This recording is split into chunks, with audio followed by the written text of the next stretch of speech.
Hey! Box from the bookshelf, and we're gonna learn about our dogs. And box from the bookshelf, and we're gonna learn together. Box from the bookshelf, we're gonna learn about our dogs. And box from the bookshelf, hey! Oh, we're recording. Are we recording? We're recording. It's live. Recording. It's live. And we are here today with the wonderful Jason Light. He's made it. Silent. I mean, we're here with Melissa McCue McGrath. Of course. Yeah. Of course. We're Hello, here with Melissa. Jason. How are you? But Jason's here as well, which is so we got a double whammy. This is so great. I'm so happy to see all four of you. Like, Jason, hi. We're still all not in the same room, though. No, and You I've and also been kicked out of Steve's room today as well. Got my own. Is But this we going to turn were. into a weird marriage counseling session? Is that really why I'm Probably, here? That's why you're here. Yeah. So, the issue is that when me and Corrin record in the same room, Corrin's got tiny, small voice, and I've got big, loud voice. So my big, loud voice gets also picked up on her microphone, which causes me a complete, I've got to call it an arse ache in the editing. Yeah. Well, you're causing your own problem there, mate. on that note, Steve, I can still hear you. So if you wouldn't mind shutting your door. Go and shut the door. I'm going to disappear. I'm going to disappear into my grumpy cats for a minute. Hang on. Bye-bye. No, Steve is going to have to go back to England every time you guys record. I know. I'm buying Corrin. I'm going to buy Corrin a self-closing door hinge for Christmas.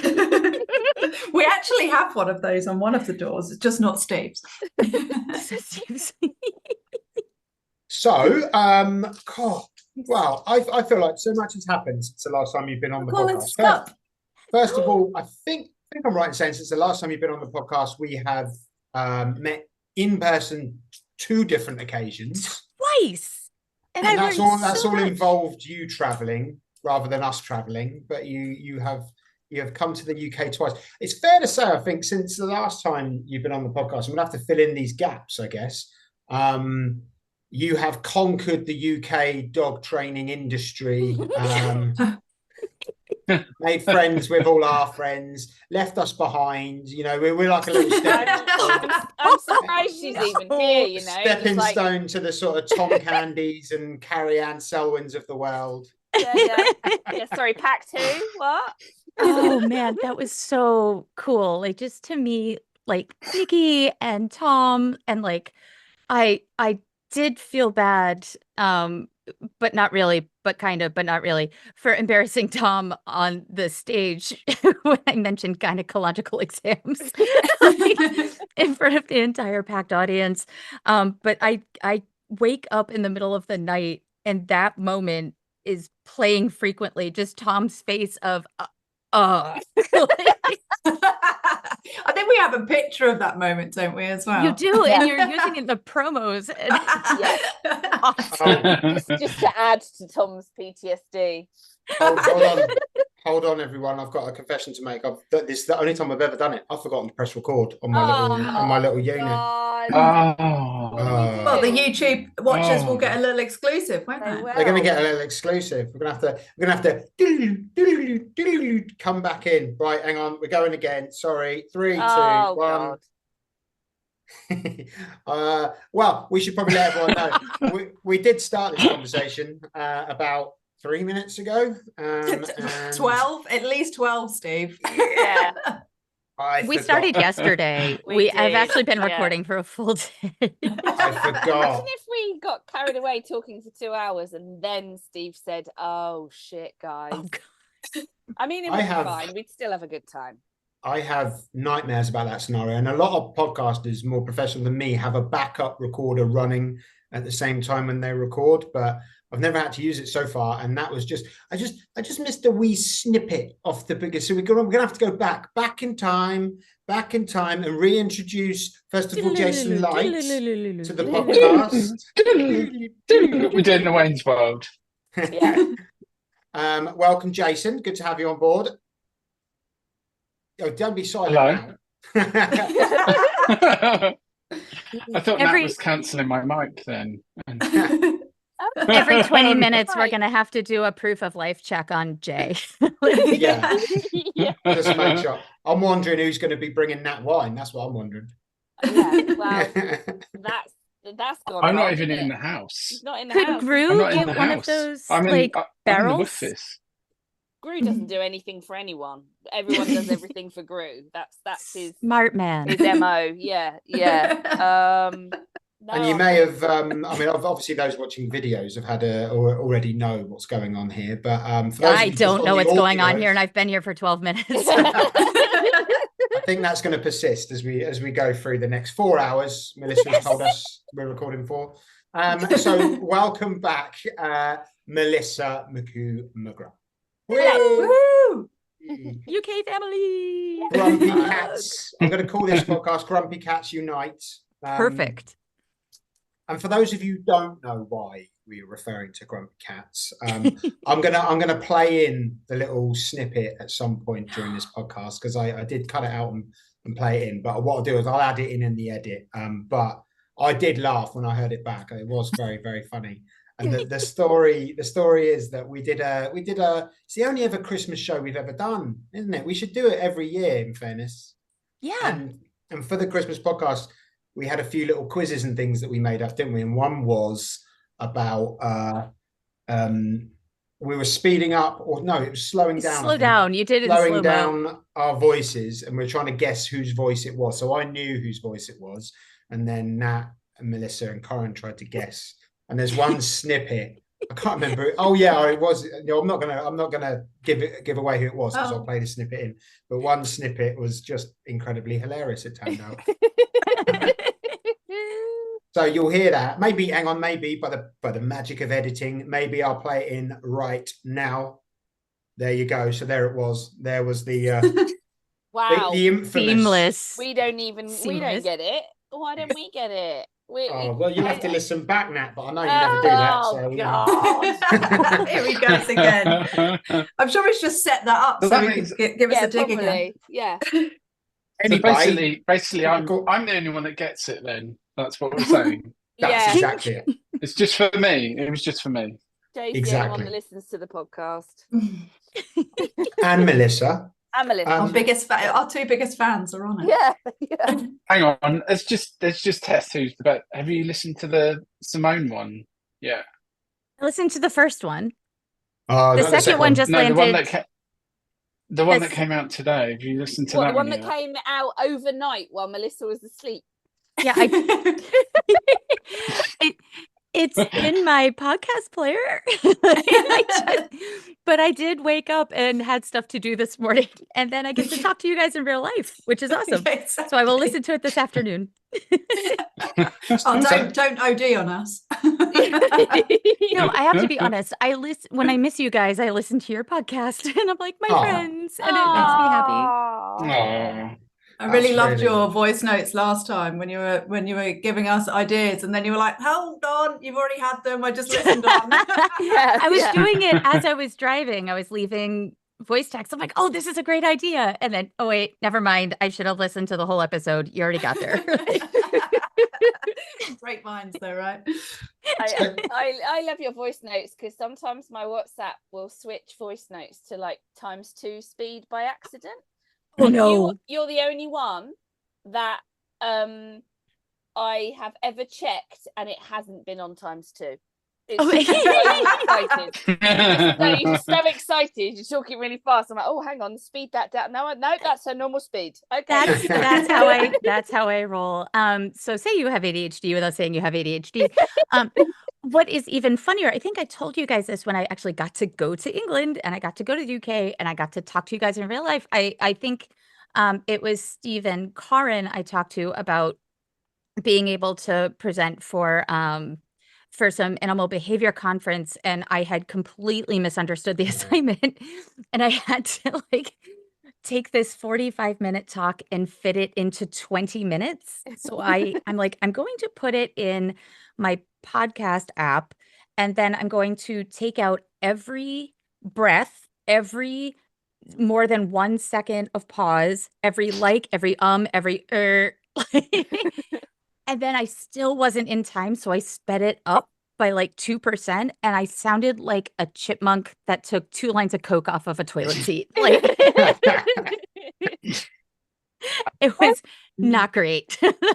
Did you hit the time brief though? That's the important part. I went over by 10 seconds and I didn't even care. I'm not like, bad. we're done. This is as good as I can get it. But yeah, it did. Like it was funny. So I got a call from a friend right after they were at a sheepdog trial, and they called her. They were like, so there's literature out there that says like the faster you talk, the more intelligent you come across. And she goes, by that metric, like you sound like the smartest person in the room. And I'm like, please don't go on just speed. Please don't. Like that's a bad metric. I want to just quickly, because I'm misremembering what bits we covered and what bits we haven't. You have been to the UK since our last podcast. You've been to the UK twice in person. You've met us twice in person. Yes. It was very, very exciting. You've spoken at DOGx. You've conquered awesome. The UK dog training industry. you have kind of you're ditching us now for Tom Candy. That's what's happening. I am not ditching for Tom Candy. Happening live. I love Tom Candy, but I love you guys more. Sorry, Tom. So, okay, what was that the first time you've been to the UK? You've been to the UK before? Yeah, I had been to Ireland before for my honeymoon, but that was it. Yeah, I've never. I think that was my second time over in that part of the world. Yeah. My favorite photo of you when you came the first time was in the red telephone box in your yellow trousers and a bottle of beer. You just look like the coolest lady ever. I felt like the coolest lady ever. I'm like, look at this. Like, I think Hamble now have that as their Visit Hamble billboard. We had to do, so this is where I learned that you can, the open container laws in the UK are much more flexible than here. Oh, yeah. And I really thought you guys were trying to get me in trouble. I'm like, I'm going to get arrested walking down the street with this bottle of beer. And you're like, no, watch us. And you're like, to be fair, we probably confused you because I wasn't sure either. And I lived it. Yeah. You guys just look so confident. I'm like, this is happening. I remember, beer, didn't we? For a beer crawl with beer. It was great. It was incredible. Yeah. And we found we took like a 3-mile walk. We found the slow worm. That was awesome. And we took like a 3-mile walk between pubs through an airfield, through an old airfield. And I'm like, this is cool. Like, an old World War II airfield and down in Hamble. Yeah, we took in the nice scenic route from our yard, which is sort of Bursard, Swanwick, Curdridge. I always get it wrong. Bridge, Botley. Bridge. Here I am, like nodding, like I know, like that, sure. And then we went to Hamble, didn't we? Which is like a really nice little village, which has got quite a history of boating. Lots of boaties, lots of yachts and things down there. People with jumpers over their shoulders being yachting. But it's very, very nice, very quaint, very lovely. Oh yeah, that's when we bumped into that guy with that Doberman, didn't we? I remember yes, we did. Yeah, we had Baby Bob with us. Was Baby Bob with us? Yes, because she did. She went with us, and we had Baby Bob at the pizza shop. We did. We had pizza. Yeah, that was good. I actually have something to blame you for, Melissa, because that was the fateful night, because we're after Jay and Nat left us. We went to another pub, didn't we? And it's your responsibility that I'm into expensive whiskey. You're welcome. So yeah. It's better the expensive stuff than the cheap stuff. So good on you. 100%. That's what I say. I was looking today and I couldn't find any in our local Tesco's. That was sometimes they do some great offers on it, and I was like, it's not there today. So okay, tell us about Here's a good question to kick us off with. What did you think about the culture of dog training in the UK versus the culture of dog training in the US? Does anything really stand out to you? Did you even get to observe enough of that sort of thing when you were out here? I'm not sure if I got to observe enough. My hope was to be able to like watch some classes or see how things worked. But it turns out when you travel internationally, you get busy and you get lost in a bookshop for like 6 hours and you do. So I didn't actually get to see any of that piece of it. But what I did love and appreciate was being there and being welcomed and just being able to, I felt like I fit right in.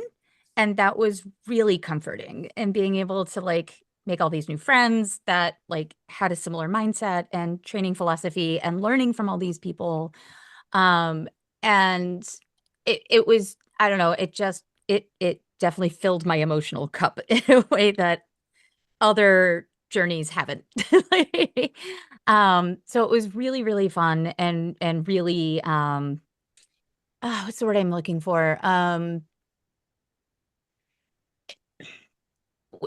Confirming. It really confirmed everything. Like we all go on our different trainer journeys, and we all go on our different behavior journeys, and we all have exceptions that we might make for one dog or another dog or a client or another client or whatever. And those always might challenge our ethos or whatever. But like being there just kind of confirmed, yes, I feel like I'm on the right journey myself, and I am with like-minded people, and just felt really, it just felt warm and fuzzy. And it might have been the like 6 glasses of wine I had, or but it also was just genuine, and it, I don't know, I there was nothing like it. I mean, I've been to other conferences and I've been around a lot of other training circles before, but like there was just something so unique and different about this one that is like, I don't know, I'm an evangelist now for like for what you guys are doing, and I just believe in it so much. Yeah, so the one thing I did see, I came and spoke at DOGx, was it just weeks before the American XL bully law went into effect? So we do have similar controversy here, although they haven't been outright banned by our country, and that there seems to be safe places for dogs to go, although our rescue and online shopping of dogs has its own issues and its own problems, and different locations and towns can still ban individually, but we don't have a national ban. So that is something to consider. And that was very different, to just see a country just come out and do that. That was a little shocking. And then here I am, the American, coming up on stage as they're talking about American XL bullies. I'm like, hi.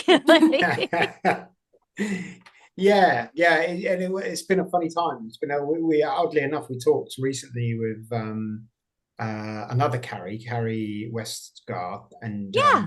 we had a really good conversation about that, and the difficulties about banning and how intricate that issue is. But yeah, I never really considered it from a that use of the word American in there, and then in the breed, I never never even considered that. Obviously, we're not all there thinking you American are responsible for all of this.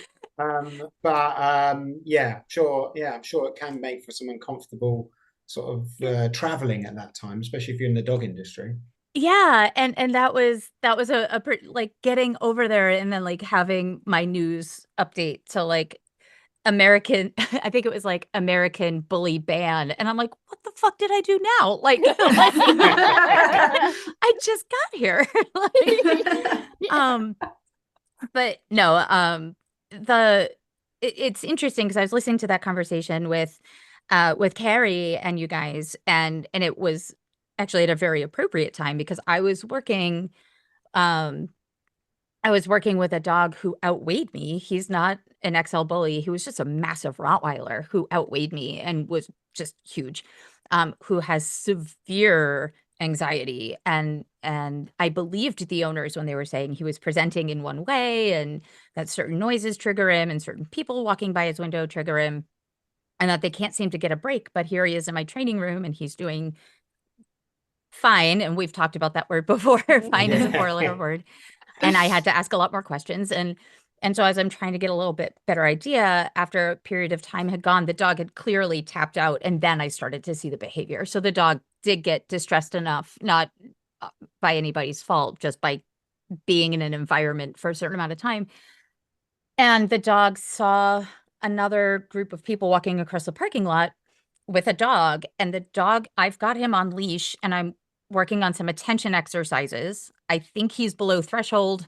And then he just immediately spiked and then he charged across the room. And we have these huge bay windows, which was a bad idea when they designed the training space. These huge windows that overlook the parking lot. So it's basically a giant glass wall. And the dog jumped so high that like his nose and paw prints, so he was so sweaty that his paw prints and his nose hit the top corner of the window, which was over my head. And so we were able to get him back, pull the shades. And then when they left, I opened up the shades and you could see the nose print, the spit globule, like where you had like this against the window, and his two paw prints. Like the fact he didn't go through that window still amazes me. And whenever we need to buy new windows for our house, that's the company I want to go through. But like you have a 135-pound Rottweiler that just like done and just seeing it go so fast. It was really surprising. And then listening to Carrie, like on the way home, actually from that appointment, I'm like, this was really good timing, guys. Yeah, that was a scary day. Yeah, I've we talked about how big our own dogs are in that interview, and recently Peach, our new fee, she had an issue with her back end. She over one night, and we don't know what caused it. Possibly she had a little mat back there or something, and she started licking. But she licked and licked and licked one night, unbeknownst to us. And in the morning, when we saw her, she was very sore back there. So long story short, she's been having some treatments for it, but she's had to wear a cone to stop her being able to get around the back there. And she's, bless her, she's great, but she's been in this cone now. How long, Corrin? I don't know. 7 days. Yeah, 7 days. It's a long time. So hopefully we're coming out the end of it now, and she's had some time out of the cone. But we've got to really monitor that she doesn't just scooch straight back there and reverse all of the good work that the antibiotics and steroid cream has done. Yeah, right. But yeah, I've noticed now, coming to the end of these 7 days, when I'm putting the cone back on, if we don't do it in a very specific way that involves something incredibly tasty, sandwiches. Then she's starting to get a little bit ratty. She's had enough of it. 7 days. She's like, I've had enough of this thing, and I need to be out. So she's done a couple of, she hasn't growled at me, but she's done a couple of like lip retractions at me when I've gone to move forward.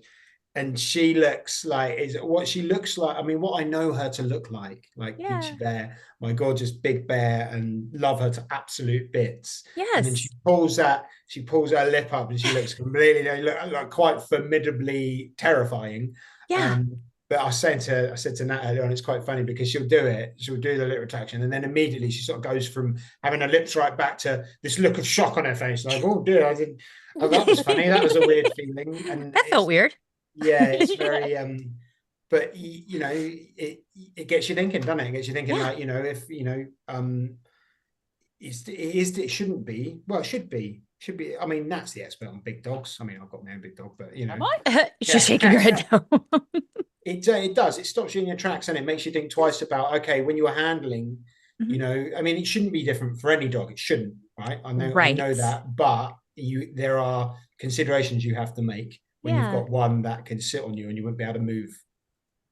Yeah. Well, there's also Steve and I have been talking offline about like the things that on paper we think of one way, but in practice it might be different. And so I think that might be one of those cases where it's like, okay, yes, she is a large dog, and it shouldn't be theoretically, in theory, different than treating a small dog who's also retracting their lips like that. But in practice, we do take the larger dog a lot more seriously, don't we? And certainly many of our clients do. that's why like on YouTube you see them like picking up little chihuahuas and like poking them, and they're like, "Arr!" and Oh, they're God, like, look yeah. how funny he is. And then, but they would never with a 135-pound Rottweiler. Well, at the right? same time as Peaches going in, Penny had to go to, so we've just moved to Wales, many of you know, and unfortunately both of them needed to go to the vets within a time frame where I hadn't had time to research and find somewhere. Now, again, this is not a vet bashing thing. This is just, unfortunately, I happened to come across somebody who wasn't prepared to take their time or even say hello to us or the dogs. Oh no. So I was trying to say, look, Penny isn't really going to let you be hands-on with her. I've taken lots of pictures. I've got lots of information here. And they insisted on seeing her. And there's not a chance in hell they would be trying to look at her paws, Peach's paws, if she was acting how Penny acted. But because she's tiny, he was pushing and pushing and pushing. And to the point where it was quite awkward when we were holding our dog away. That's enough now. But yeah, that wouldn't have happened. He wouldn't have pushed his luck that far with a giant breed. No, absolutely not. And I think it is something to seriously look at and consider, not just in our industry, but like for our clients and for similar or related industries that we Venn diagram with, like veterinarians, behavior people, dog walkers, all of them, right? Dog is growling, maybe back off and we'll figure out another way. I think with big strong dogs, and I don't necessarily always mean, you know, being outweighed by, or you know, sometimes you meet a really big greyhound, you know, they don't look like much, but the lean, you're over, you know, they get you in the right spot, you're down. I think they just provide us with even more kind of opportunity to really pick up on those subtle signals, because that's potentially an early warning system for something. And I think that's where maybe bully breeds particularly, and other large breeds like Akitas, some of the kind of guardian dogs, they're not very they don't have a very large repertoire of facial expressions anyway, you know. It's kind of like happy, sad, and you know, when you think of how expressive some dogs can be, and I'm generalizing massively here, so I'm sorry if I'm insulting anybody that's listening about their lovely big breeds, but I think with you know, larger breed dog I've been working with at the moment, and he does muzzle punches. So and to me that's like, I have to pick up on that. I might have noticed it in a Chihuahua, you know, okay, that Chihuahua is willing to use their body weight to push someone around and try and control their movement. Is it that important? Yes, but is it going to lead to potential injury straight away? No. Let's watch it. Whereas with, you know, a giant breed, you see that, you're like, okay, right. So when you're feeling uncomfortable, you're willing to use your body to move someone out of the way or change up the environment. And, you know, it's those kind of blink and you miss it, and then before you know it, you could be in the same situation as you with, you know, flying Rottweiler. That was the word. He was a flying Rottweiler. So I will give a brief update on him. I saw them 2 weeks after that. They came back, which I was thrilled, because, you know, sometimes like they get the first consultation and you invite them back. For many reasons, they may or may not choose to come back. Maybe they felt overwhelmed. Maybe there was a cost reason that they couldn't do it, and they were just going to do the best they can with the tools that you gave them. Like maybe they couldn't get time off of work, or maybe things escalated and they're embarrassed. Like there are many reasons why people might choose not to come back, and completely understandable and valid. But they came back 2 weeks later, and it was actually quite cool. He came, like when he walked into the room the first time, he was kind of nervous walking in from the room, from the outside the room into the room. But this time he just kind of trotted in. I'm like, this is a different dog. Like, and he's wiggly. And I'm like, this is cool. And so like we're talking, and they're like, yes, we took what you said to heart. Like we talked to our veterinarian that day. And I think we're going to switch veterinarians because they don't believe in medication. So we found another vet who would prescribe in the interim. They put the dog on some meds and it was actually working so brilliantly to give him that flexibility to be able to see something and be able to be like, oh, I can cope with this, and give the owners time to help change the trajectory. So like in like just 2 to 3 weeks, this dog was a completely different dog. And I know that's completely abnormal with the type of drug that they put this dog on. But I did see night and day. And what was later explained to me was that the owner was a board, what was he? He was a certified behavior analyst for human children with special Oh, wow. needs. So Yeah. like when I was talking to him, he's like, I understood exactly what you were saying. He's like, I just couldn't see my dog in the same way. But you say the same thing about my dog as I do to parents about their kids. And he's like, and now that I've heard it, I understand. And I'm like, I get that too. Cause like when it was my kid who was suffering, like she had a big year with like a lot of anxiety and a lot of difficulty. I felt like it took me a little longer than it would have had it been a dog in my care to recognize the same thing was happening to her. And I actually had the skills to be able to help her. I just didn't know like what I was looking at because I was her mom, not her trainer, not her behavior person. Mm. And it was the first time when I was working with her that I found myself writing like a behavior plan. And then she's over my shoulder going, no, actually, this part isn't, it's not the distractions. It's actually this other thing. And I'm like, wait, my the learner is talking back. Like that's not usually what we get when we're writing a Mm. write-up about a dog. Like, so it was Oh, weird to have input. if only. It Sometimes was though, you're like, man, come on, what is it? Tell me. I know you're looking at the dog with like the paper and the pen, and you're like, tell me how you feel. Like, What can I do to help you? yes, help me help you. Totally doing away with differential analysis there completely. Yeah, it was. If the dog started talking back, holy shit, a talking dog. Oh, Jay, proof of life. It's been about 20 minutes. Proof of life, Jay. Yeah. He's nodding. Are you with us, Jay? Are you I'm alive. Yeah. Oh, well, yeah. Well, it is an interesting thing because Jay, you had a wolfhound forced upon you. Hoisted.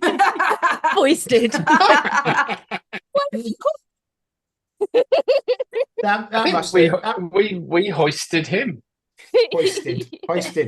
What was that like for you? So you went from, I mean, Gru would have been your tallest dog at that point, I'm sure, wouldn't he? And then suddenly old Draxy walked in. How did that affect you in terms of how you were around him or anything like that? Obviously, Drax is a bit of a special case. Yeah, I mean, he was 10 times more scared of me than I was of him. Yeah. And yeah, I think because it was so gradual, it's a bit like how when he started to live with us, we were like, oh my God, he's enormous. And now we kind of walk around and see dogs and we're like, oh, look at that little dog. And our perspective of what a dog looks like is very different now. And it's actually a shy horse, but we thought it was a dog. But I think it was so gradual. I mean, I remember kind of, it must have been like 3 months in, he took a bit of food out of my hand. That's how sort of gradual everything was. I remember I only mentioned that because I remember Nat being really upset that he did it to me first. It was like the next day. It was like the next day he did it to her. I kind of sent her a video. I was like, oh my God, look what he just did. And it didn't go down very well. It's sort of one of those along the lines of I put all the effort in and then he goes and takes the food out of me. I mean, yeah. Okay, I've got, single savior syndrome. Okay. I wanted it to be me and only me, but it was great. It was, I've got over my ego. Yeah. So I think, it was a gradual experience for him and it was a gradual experience for us. Yeah. Whereas, like Nat was looking after a big dog the other day and he was confident, bouncy, and he would come right up to you And it's not a gradual experience because he would run past and it would be like a horse has run past as you're kind of walking along and you feel the ground shake. And, we managed to get Drax down the field once and he didn't really run past us, but he was following us around and stuff. But even, years down the line, he's still sort of following and not, and every now and then he kind of accidentally nearly knocks you over with his nose because he's not paying attention and he kind of bumps you on the bum when you're walking along. But that's about it really. So do you remember looking for twiglets? But looking for twiglets. Do you remember Sally's Rafe? He was a borzoi. He was a big dog that we looked after once, and I remember oh my god, you try and get out into the open so that he didn't take you out going through the gates. So I'd like let him out, drop loads of cheese on the floor, and then you just have to walk really quickly to try and get to the middle of the field. But you could hear him catching up with you behind you, and it was just like dun-dun, dun-dun, dun-dun, dun-dun. And he used to love, because he was only a puppy, he used to love ragging on your arms. So you'd have a toy ready like that, outstretched.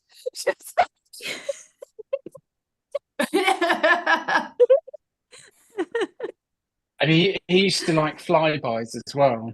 Yeah. So he'd like to brush you, didn't he? But he would. Yeah. He was so quick. Yeah. I wish he did flybys, because Rafe was one of the dogs at the training school when Nat and I met. And one of my duties that I got paid for up there was cutting the grass, and they had a little sit-on lawnmower. So once a week I'd go up there. I used to love that day. It's brilliant. Going up and down with my little lawnmower. But at lunchtime, Sally would let all the dogs out, and I'd get the same experience of Rafe like running towards me. But he'd stop at my lawnmower and pee on it every time. I wish it was a flyby, because I've been weighed on by a borzoi more times than I care to mention. Oh no. I did. My husband had a greyhound about a year after we met and were dating. Like on his birthday, we were on a train somewhere in New York City, and he just finally opens up and he's like, I just want my own dog. Like, you have Sadie and she's great, but I want a greyhound. And we're like, wait. I was like, I had no idea. Okay, great. Go get a greyhound. So he did, and he ended up with our dog Zeppelin. And Zepp, I brought him out to this field. I was trying to teach frisbee dog. I was doing a frisbee dog demonstration. So my students were coming to show off their flying dogs, which was really cool. But it's to a group of about 2,000 people. And I'm like, hey, so like, if you think your dog can do this, like, there are some things you want to look for. Do they have prey drive or toy drive? Do they like plastic? Here's an example. So I brought the greyhound out. I took a frisbee and I threw it on the ground so it would roll away. And Zepp just kind of looked at it and like, humph, and just turns his head.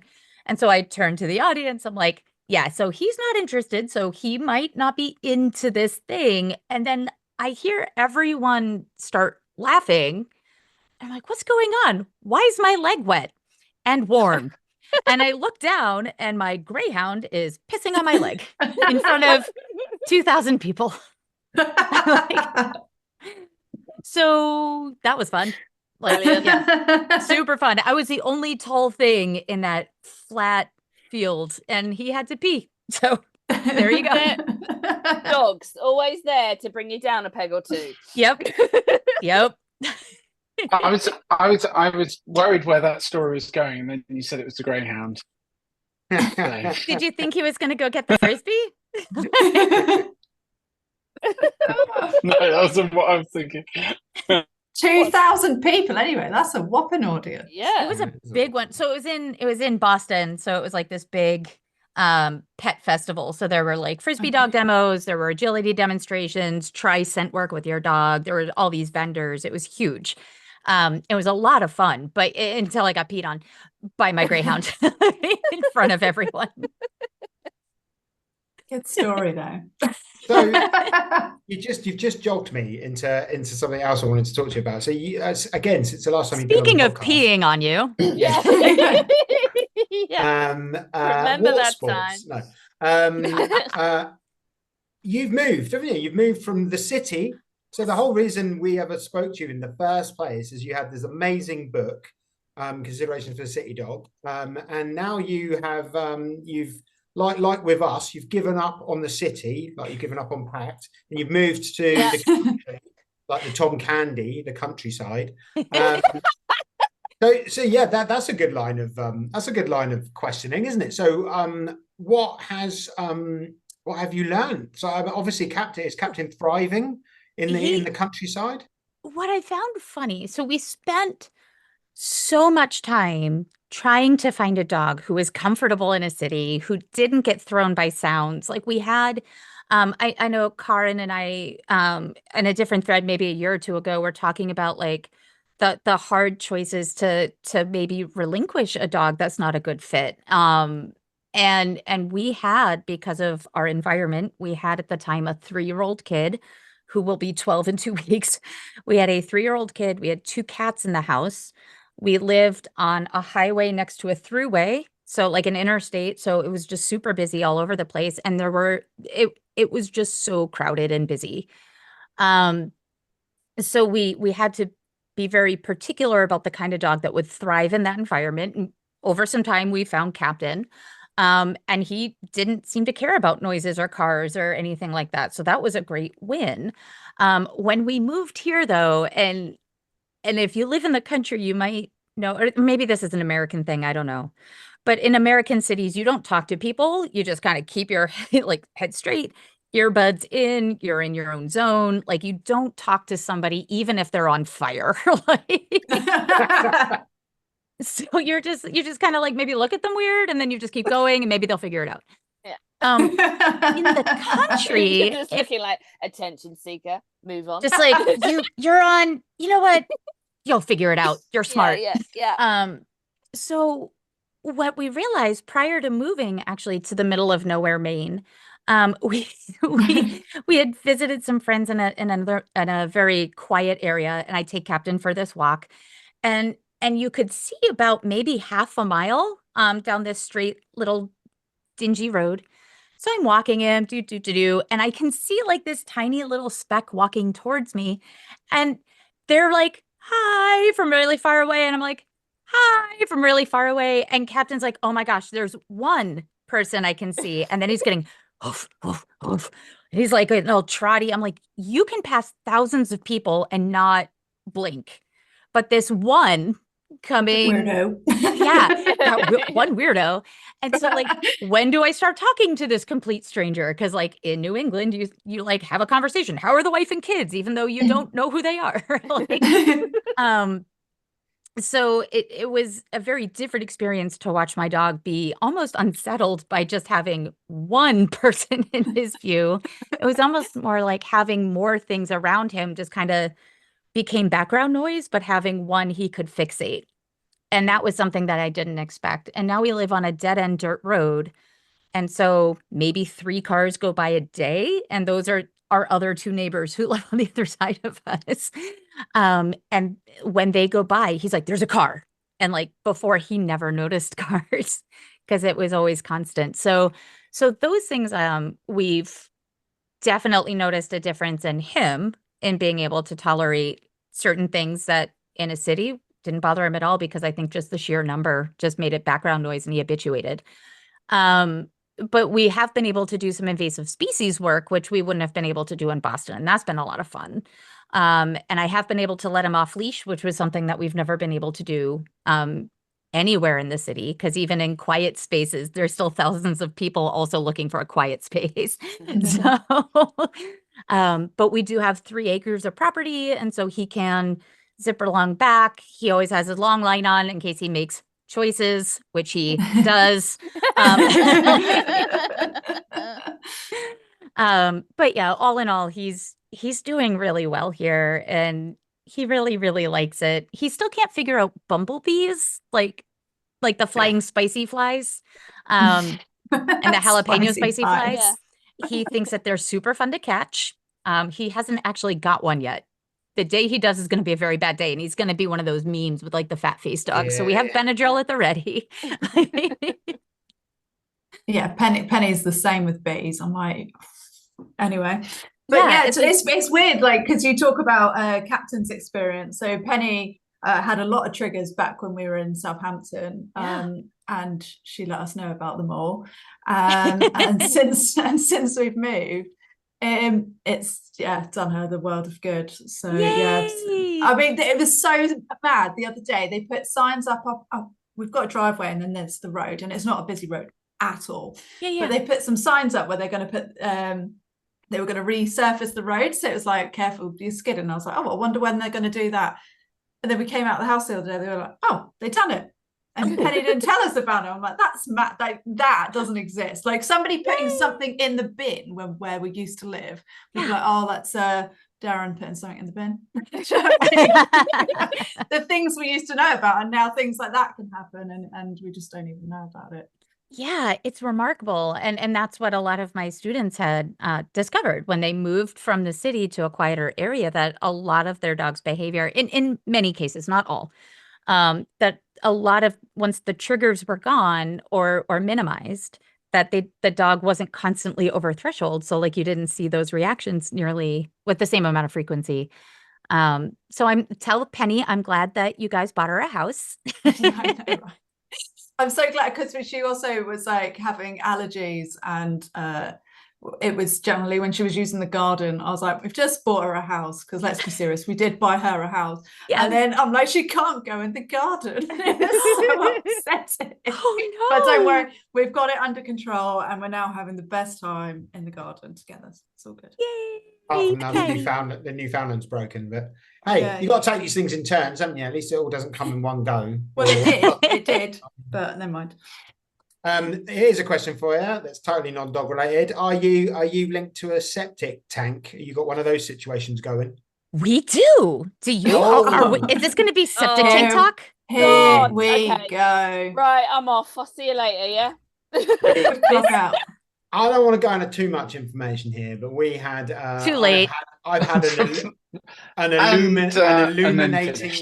illuminating weekend this weekend, finding out the inner workings of a septic tank. And no, you didn't go in there, did you? My dad is a super special kind of guy, and he was quite sure that there was a problem, I think, before he got here. But in my head, there's not a chance. Like, if he had a problem like that, I'd be like, oh, Dad, let's say you got a problem. You should get someone in to do something about that. Yeah. Not my dad. My dad's like, you've got a problem. We should do something about that. And off he went. I was like, I'm having a snooze. And poor Steve got dragged along for the ride. Oh, but you can't. I can't not go out with him, can I? I've got to go and have a look. And then we'd had a few strange gurglings, and oh no. I've put people off in the podcast before with some of my stories, so I've got to tread carefully here. But a few gurglings from the sink. That is frowning at you. I wish I had popcorn, because I'm like, this is going to be so. Like, we used to talk about fun things. Then you moved to Wales, and all we talk about is dead things in a hole and a big tank of your shit in your garden. I mean, remind me to tell you about Ace and the dead thing later. But carry on. Amazing. Anyway, you know what, mate? I don't think don't sugarcoat it. Just tell us as it is. Okay, get it from. I'm going to rip the band-aid off. So off goes Ian into the garden. He's very, very. He wants to work it out. He wants to understand what's going on. First, we find a couple of drainage covers. First one he lifts up. I don't know how to describe it. It wasn't good. It was pretty clear there was a problem right from the get-go. Let's put it that way. And I was like, whoa. What, like solid, paste, milkshake? I need textures. I need all of it. All of that. Here's the funny bit of the story, though, right? So my dad has figured out, and they've had a bit of a, what I would call a grim afternoon. Not something I would do on a Sunday. No. But he comes back, he's drawn me a diagram for I'm getting in touch with this company, and he's like, send him a picture of this diagram. I'm like, you've never had a septic tank in your life, and now you've drawn a diagram for me to send. But when the company got here the next day, me and my mum were inside, and I'm looking out the window. I was like, Mum, if anyone was just on looking, they would think that he was the guy here, because look at him. I was like, he's telling everyone what to do. He's the one he's throwing his arms around, giving demonstrations. He's the one first at the hole, putting his head down there, having a look. I'm like, who is he? It's not even his house. He's had a septic tank. It's really nice because so he's like the antithesis of me. He's like I've got no like practical skills in any way, shape, or form. I have to watch 1,500 YouTube videos to learn how to, I don't know, change a handle on a door or something like that. Whereas he knows it all. Like it's all up there in his brain, and if it's not in his brain, he'll work it out fairly quickly. So I just sort of like stick around on his shoulder like a little, just looking around like a very meek in the distance. Anyway, terrible day. It's all sorted now. Everything's fine. I've had 17 showers. I've never No, wait, please. I need to know, was there one big final gurgle and then a burp and then everything's okay? So I did. Do you know what? From Steve or the septic tank? Both, I think. It was fascinating. And when the guy came, the guy was well into his job. The guy came, but if there was ever a case for, you've really got to be if you're in that. If there was ever this poor man, he came in with basically what's a massive Henry Hoover on wheels with these pipes that can. These pipes that could stretch, I don't know, miles and miles. He parked out on our driveway and we helped him carry his pipes. The driveway's not that big, Steve. Miles. Oh yeah, well, but if there had been more miles, his pipes could have got there. Let's put it that way. So in comes this guy, great guy, got a beard. If there was ever a case for what we should do with all of the hand sanitizer that's left over from COVID, it should all go to this guy, and it should sit in his cab because he did not give a shit. His hands were on everything. He was at one point there was a bit of splashback, and he thought, "I'll wipe his face with his bit." He was going for it. I'll tell you, he was like that man is a hero. A bag and eating his lunch as well at the same time. He was an absolute. I did leave them a good review and pay immediately. I tell you, he needs a medal, that guy. But he opened up the hatch to our actual tank, so that's based back out in our garden, and I was gobsmacked by how deep this thing is. There's this chute. Have you ever seen Lost? Lost, getting a little Lost thing. When they open the hatch in Lost. You've not seen Lost? I haven't seen Lost, no. Oh my God, I have to end this call now and you should go and watch Lost. Nat's in despair. It's my favourite. I know, because now you've managed to get lost into it as well. Like it's and Lost. We'll get back to dogs in a minute. Anyway, have you ever seen Lost? End of season 2, spoilers, it's been out for a while, sorry. No, end of season 1, they open the hatch and they look down and you can see their faces. They're looking down as the camera pans down this massive chute. That's what it was like. But rather than there being a big sci-fi mystery at the bottom of that chute, at the bottom of my chute was it was years worth of poo. Yeah, exactly. So as long as they weren't sentient, you're fine. This guy who is like a hero but covered in poop, don't want to go anywhere near him. He gets out this rod, goes down to another drain, lifts the other drain up. That was an absolute shite show in that drain as well. He gets his Somebody rod out. Stop him. I can't, but somebody try. Gets the rod. It's coming to an end. The story's coming to an end. Gets the rod out, rods into this drain with this big old rod. Then was the gurgly, slurpy, big thing. Everything flushed through. There was some sort of blockage, and yeah. Steve, what did you do? Now we're all fine. Now he assured me that this had been building for a while. It wasn't anything I personally have done. Did he put that in writing for Corrin? Did he? Or was that a private conversation? I was questioning, Steve. So anyway, the moral of the story is look after your septic system, folks, if you've got one. Brilliant. And learn about the drainage of your house. It's an interesting thing to know. People don't understand what kind of information they really get from this podcast. Like I know of no other. I listen to a lot of podcasts. I have never had more information about a septic tank, and I've owned a home for 3 years. Like this, people just don't know what they get from this show. It's great. It's such a visceral experience as well, because I almost can taste that final burp of the septic tank. Well, I did find the UK version of Uber Eats, and your chocolate milkshakes are on the way. Oh God. Steve's such a sound geek. I'm surprised he's not recorded it and made a song about it or something. Is there going to be some jingle? There's going to be a jingle coming in. When Steve was talking about how great Ian is with tools and manual labor and all that kind of thinking of logistics. I could just imagine Steve behind him, just like recording a little noise. Well, you say this. So yesterday, although Steve denies that it was, I'm quite sure that he was having a trauma response because he wrote a really lovely blog, but he just shut himself in his room and was writing a blog all day on his day off yesterday. And I was like, I went in, I was like, are you having a trauma response? So yesterday. He's hugging his knees, rocking back and forth. Just so much poo, so much unclean, unclean, unclean. Anyway, you're welcome, Bookshelvers, to another story of country life. Overshare. Yeah, I think I will. Overshare. I think I will. I know I didn't put a warning in front of the dead thing in a hole story, which I will. We will get to your dead thing story in a minute. Oh, nope. I don't think it can touch that. You're good. I think I will put a warning at the beginning of this one, just in case certain people are listening. I mean, if people were settling down to, nice bowl of minestrone soup or something, I don't know. Everyone kept talking about it over dinner here. My dad kept going, do you know what? I'm not sure that diagram's entirely right. And then he'd start doodling again. I'm like, eat your lunch. Oh dear. That's you got most in there. Was the guy an ex-postman as well? Oh yeah. Where's that part? Sorry. Not that I know of. Not that I know of. No. So yeah, it's been a baptism of fire for us moving to the country. That wasn't fire, mate. Yeah. No, it wasn't fire. That's the next thing. We've also got a horse that lives next door that coughs and farts at the same time, which is incredible. Don't say it like you've never done it. Yeah, we've all been there. Come on. Hashtag been there. Yeah. Actually, our neighbors with horses, we have an immediate next door neighbor who has one horse, and the 2 houses down, they have 2 horses.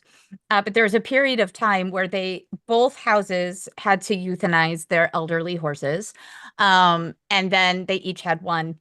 And the neighbor 2 doors down, their male horse, Bo, kept breaking out through the electric fence, like running through it to go and free the lady horse next door. And they would take these moonlight walks through the woods in winter. So we're all out with like headlamps and walking around and trying to find these horses. And Ace is like behind me and she's like, we didn't ever do this in Somerville. I'm like, no, baby, we didn't. So we put we would get the horses and put them back. Well, he kept breaking her out. And so finally the neighbors just like connected their horse paddocks. And then the horses like go to visit each other. And when they added a second horse 2 doors down, he gets to go down there now too. So like there's this group of 3. Lacey will go down to her house, and then the other 2 like go to their barn at night. And then the next morning, she always comes up first and waits in front of the doors. And then the 2 boys come out, and then they all just kind of like go and have play dates at each other's houses because they're still connected. It's great. They love it. I love that. It was so sweet. That. Yeah. It's So glad the story ended like that, because at first I was like, they're trying to escape and you keep bringing them back. It's No, like he definitely a kept breaking Hollywood through movie that. in there. There's a Hollywood movie. Like, what do you think they talked about on their little walks? Like, Just like how dumb these people are. Yeah, yeah. Well, take it out. I mean, come on, we're free. Oh, Freedom. Yeah. So we're like literally like Sherlock Holmes, like looking for like horse prints in the snow. And I'm like, oh, I think he went this way.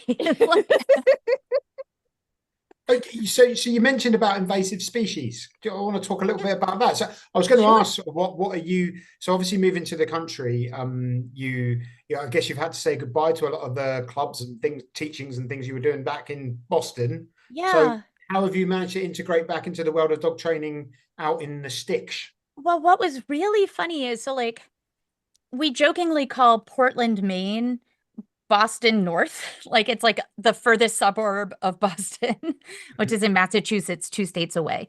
But they're really about 2 hours apart.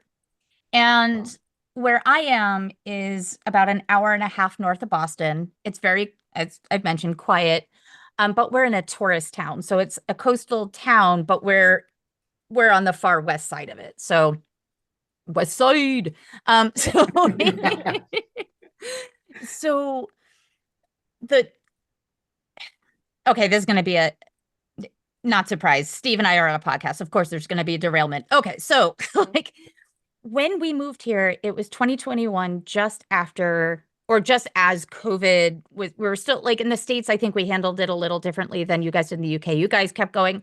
Let's go back to real world. Oh wait, shut it down. Okay, we're back out. Okay, shut it down. Here, we just shut it down. Like didn't do anything. So in 2021, we ended up getting this house. But prior to that, we had already made the commitment that like if we were going to be in the city, that Ace would be homeschooled. Ace is my, at the time, 9-year-old daughter. So she would just be homeschooled until she could get vaccinated. And then we would send her back to school after that point. Because at that point, I think adults could be vaccinated, but kids couldn't. That came a little later. So I had already made that commitment, and I was talking with Trisha, and she was like, hey, we're going to Maine to Acadia National Park, and I'm a zoologist. How about we call this Ace's science field trip for homeschool? And you come up to Acadia, which is this big national park up in Maine. It's the place where you can see the sunrise, like the first sunrise in the country, because Maine is so far east from Cadillac Mountain. So we were going to go up and do that. But then we ended up buying a house. So we closed on the house, we moved here. And then 4 days later, I left my husband alone without a car because I took it with Ace to go up to Acadia because Trisha was already up there. So like Brian unpacks our entire house and like had a bike to get like 4 miles away to the grocery store if he needed to. But like, good thing he got fit. So I've got the car in Acadia with our kid 4 days after we moved. We came back.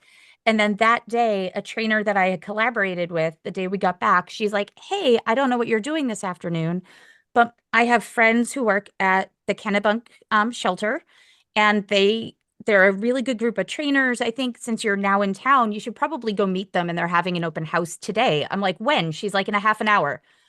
Okay. So I just got in the car and I drove over to the shelter, didn't know anybody. And I was talking to them and they're like, do you want a job? And I was like, okay. So like, it actually wasn't hard. I just kind of like fell into employment. And it's honestly been one of the best places I've worked. I miss all of my friends in Boston, but the collaboration and the connectivity and the pay is actually much better here in this tiny small town shelter than it was in some places that I had worked previously in the city. So it was a really cool, fortuitous, like, whoops, I just kind of fell into it again situation, but it worked out really well. And I've been there for 3 years. And I started teaching scent work there. They didn't have anybody teaching scent work, so I was just teaching it for fun, and then kind of stumbled into a university study on invasive species detection. And the theory was, could we teach pet dog trainers to teach pet owners and their pet dogs how to find invasive species and try to start to save our environments here in the States. So I'm like, sure, I'll sign up. And I guess 2,000 people signed up for this initial thing. Not all were trainers. Many were people who wanted to like donate their time and their pet dogs to be trained or to go through the process. But they picked in the first round, I think they said 90 dogs in the first cohort. And then some of them that you would have a trainer, and then they would have a bunch of people they would teach. So they had 90 teams in the first cohort. And then in November, I got a call saying, will you be in the second cohort? I'm like, sure. So I reached out to my students again. They were all still on board. And so we were in the second cohort, and we're just collecting the last bit of data for them pretty much as we speak. It's just summer and just trying to get the last couple of people to get the last bit of data. But it's been a really fun process, and we learned a whole lot in a short period of time. Yeah, it was very, very cool. Okay. So what kind of species are you looking for? Is it plants or is it this is what's the deal? It's a bug called the spotted lanternfly. Let me see if I can, maybe I'll be able to share my screen and I can maybe show you what this little bugger looks like. Spotted lanternfly. This is really great podcasting. Okay, so maybe I'll fill, and I'll just say about what we have going on in the UK, which is a lot of different initiatives actually. Conservation canines do some work, and they do a mix of work. Oh, it's quite sweet. Oh no, we're not. I know, it's so baddie, not pretty. goodie. Baddie, not goodie. This is a baddie. Oh. But so like you can see, it's like quite pretty. Well, I've actually haven't seen it this zoomed in, so I'm actually kind of having different feelings about it now because that head, is. What if I did that? That's not bad. But it's got like these tan wings with black spots, and then underneath, like the kind of bottom loopy part, are like this scarlet red with black dots. And they're really pretty, but it is it's actually a bug. It's not a moth, even though it does look moth or butterfly like. It looks very much like we have a day flying moth over here called a six-spot burnet moth. The burnet moth? Yeah, but no offense, man. No offense here, but our six-spot burnet moth is a lot prettier. They've got like a little furry body, not that kind of a furry body. Scary armor, whatever this bug has going on. I've never seen it this close, and I'm having feelings, guys, and I don't like it. Okay, so I'm gonna stop my share. Maybe a lanternfly. I've never heard of it. So what do they eat natural predators of natural predators, or are they decimating crops? They eat all the things. So I'm trying to so here we go. I stopped my share, but now I can't find you. Oh, there you are. Hi guys, you're back. I'm back. We're all back. So essentially what this bug does, it's an invasive species, and its favorite food is called the tree of heaven, which is also an invasive species. And so the theory is that like some of them may have been on this plant when it was brought over, and people planted it in their yards. It was first discovered in Pennsylvania, which if you're looking at the US, it's about a third of the way down our eastern seaboard. And what makes this a particularly dangerous bug is that it's, I think this was a rude way to describe it, but it's an indiscriminate layer, like rude. But it will actually lay its eggs on. That's what was going on in Steve's septic tank. Sorry, I couldn't help it. I love the way they keep calling it Steve's septic tank. I mean, I'm not the only person responsible. Sorry for interrupting there, Melissa, but I had to. Sorry, that was good. So it's everybody shit on Steve and his septic tank. Sorry, Steve. So it was right there, man. So so what it does is it will lay its eggs, and it doesn't care where it lays it. So it'll lay their eggs on kids' playgrounds, on cars, which that is important in this like how it can travel thing. It will lay on wood, plants, hops, grapes, things like that. So it will lay its eggs anywhere. And they lay twice a year. And the second lay is like through the fall and winter. So the idea is if we can get dogs out in the fall and winter, we can kill the eggs before they hatch. I think that's the main idea.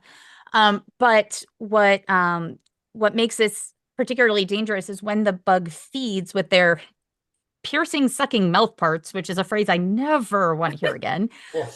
They leave behind this like nectary, like sweet substance behind, and that attracts black mold.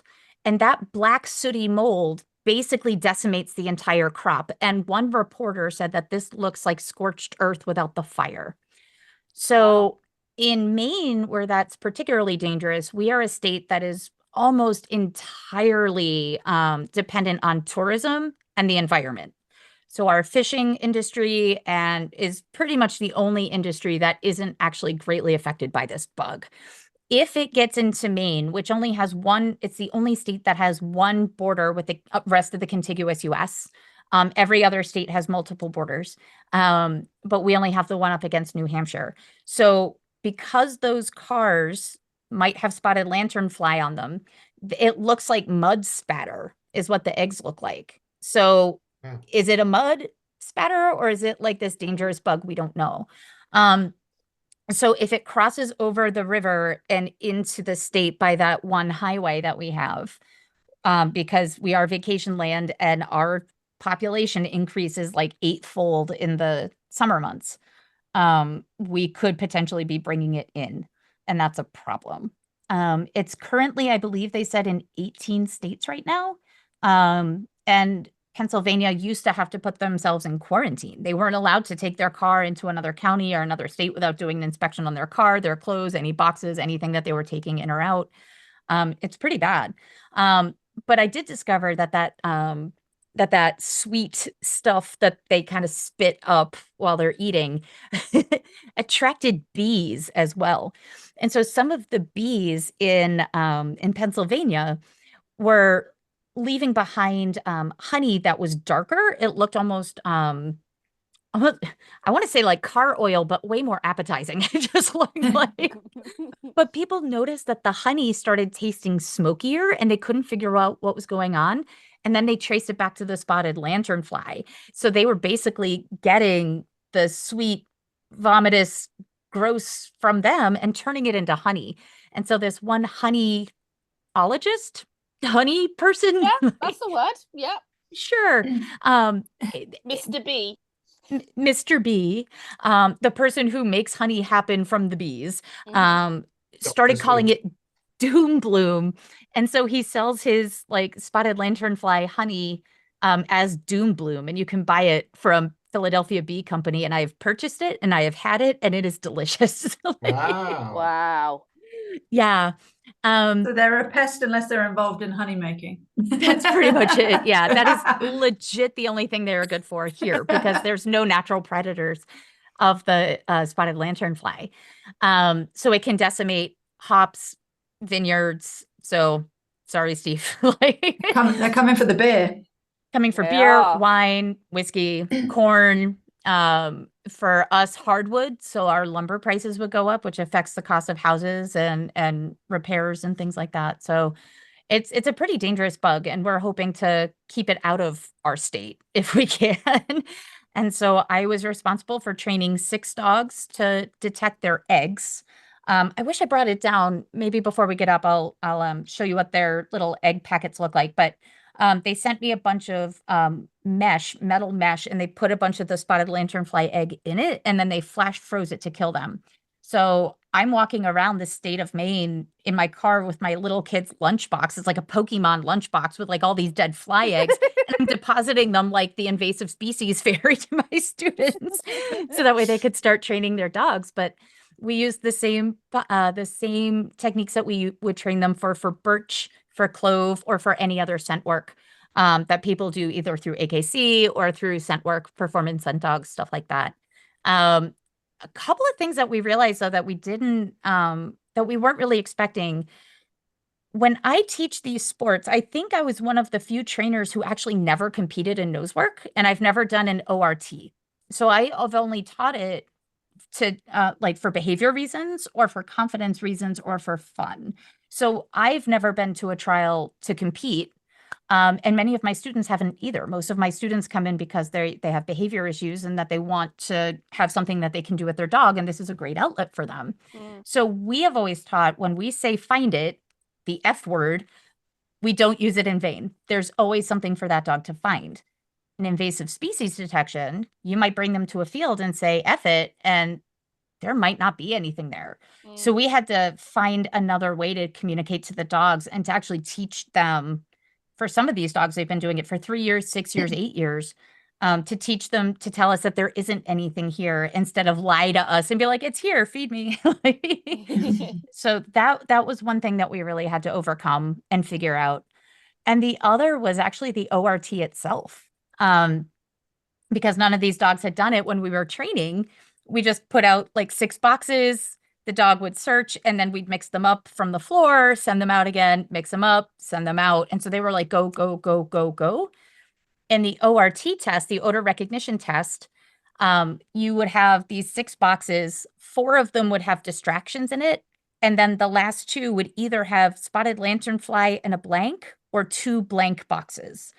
And so the dogs would come out, search, come off the floor for a minute and a half, and then go back out.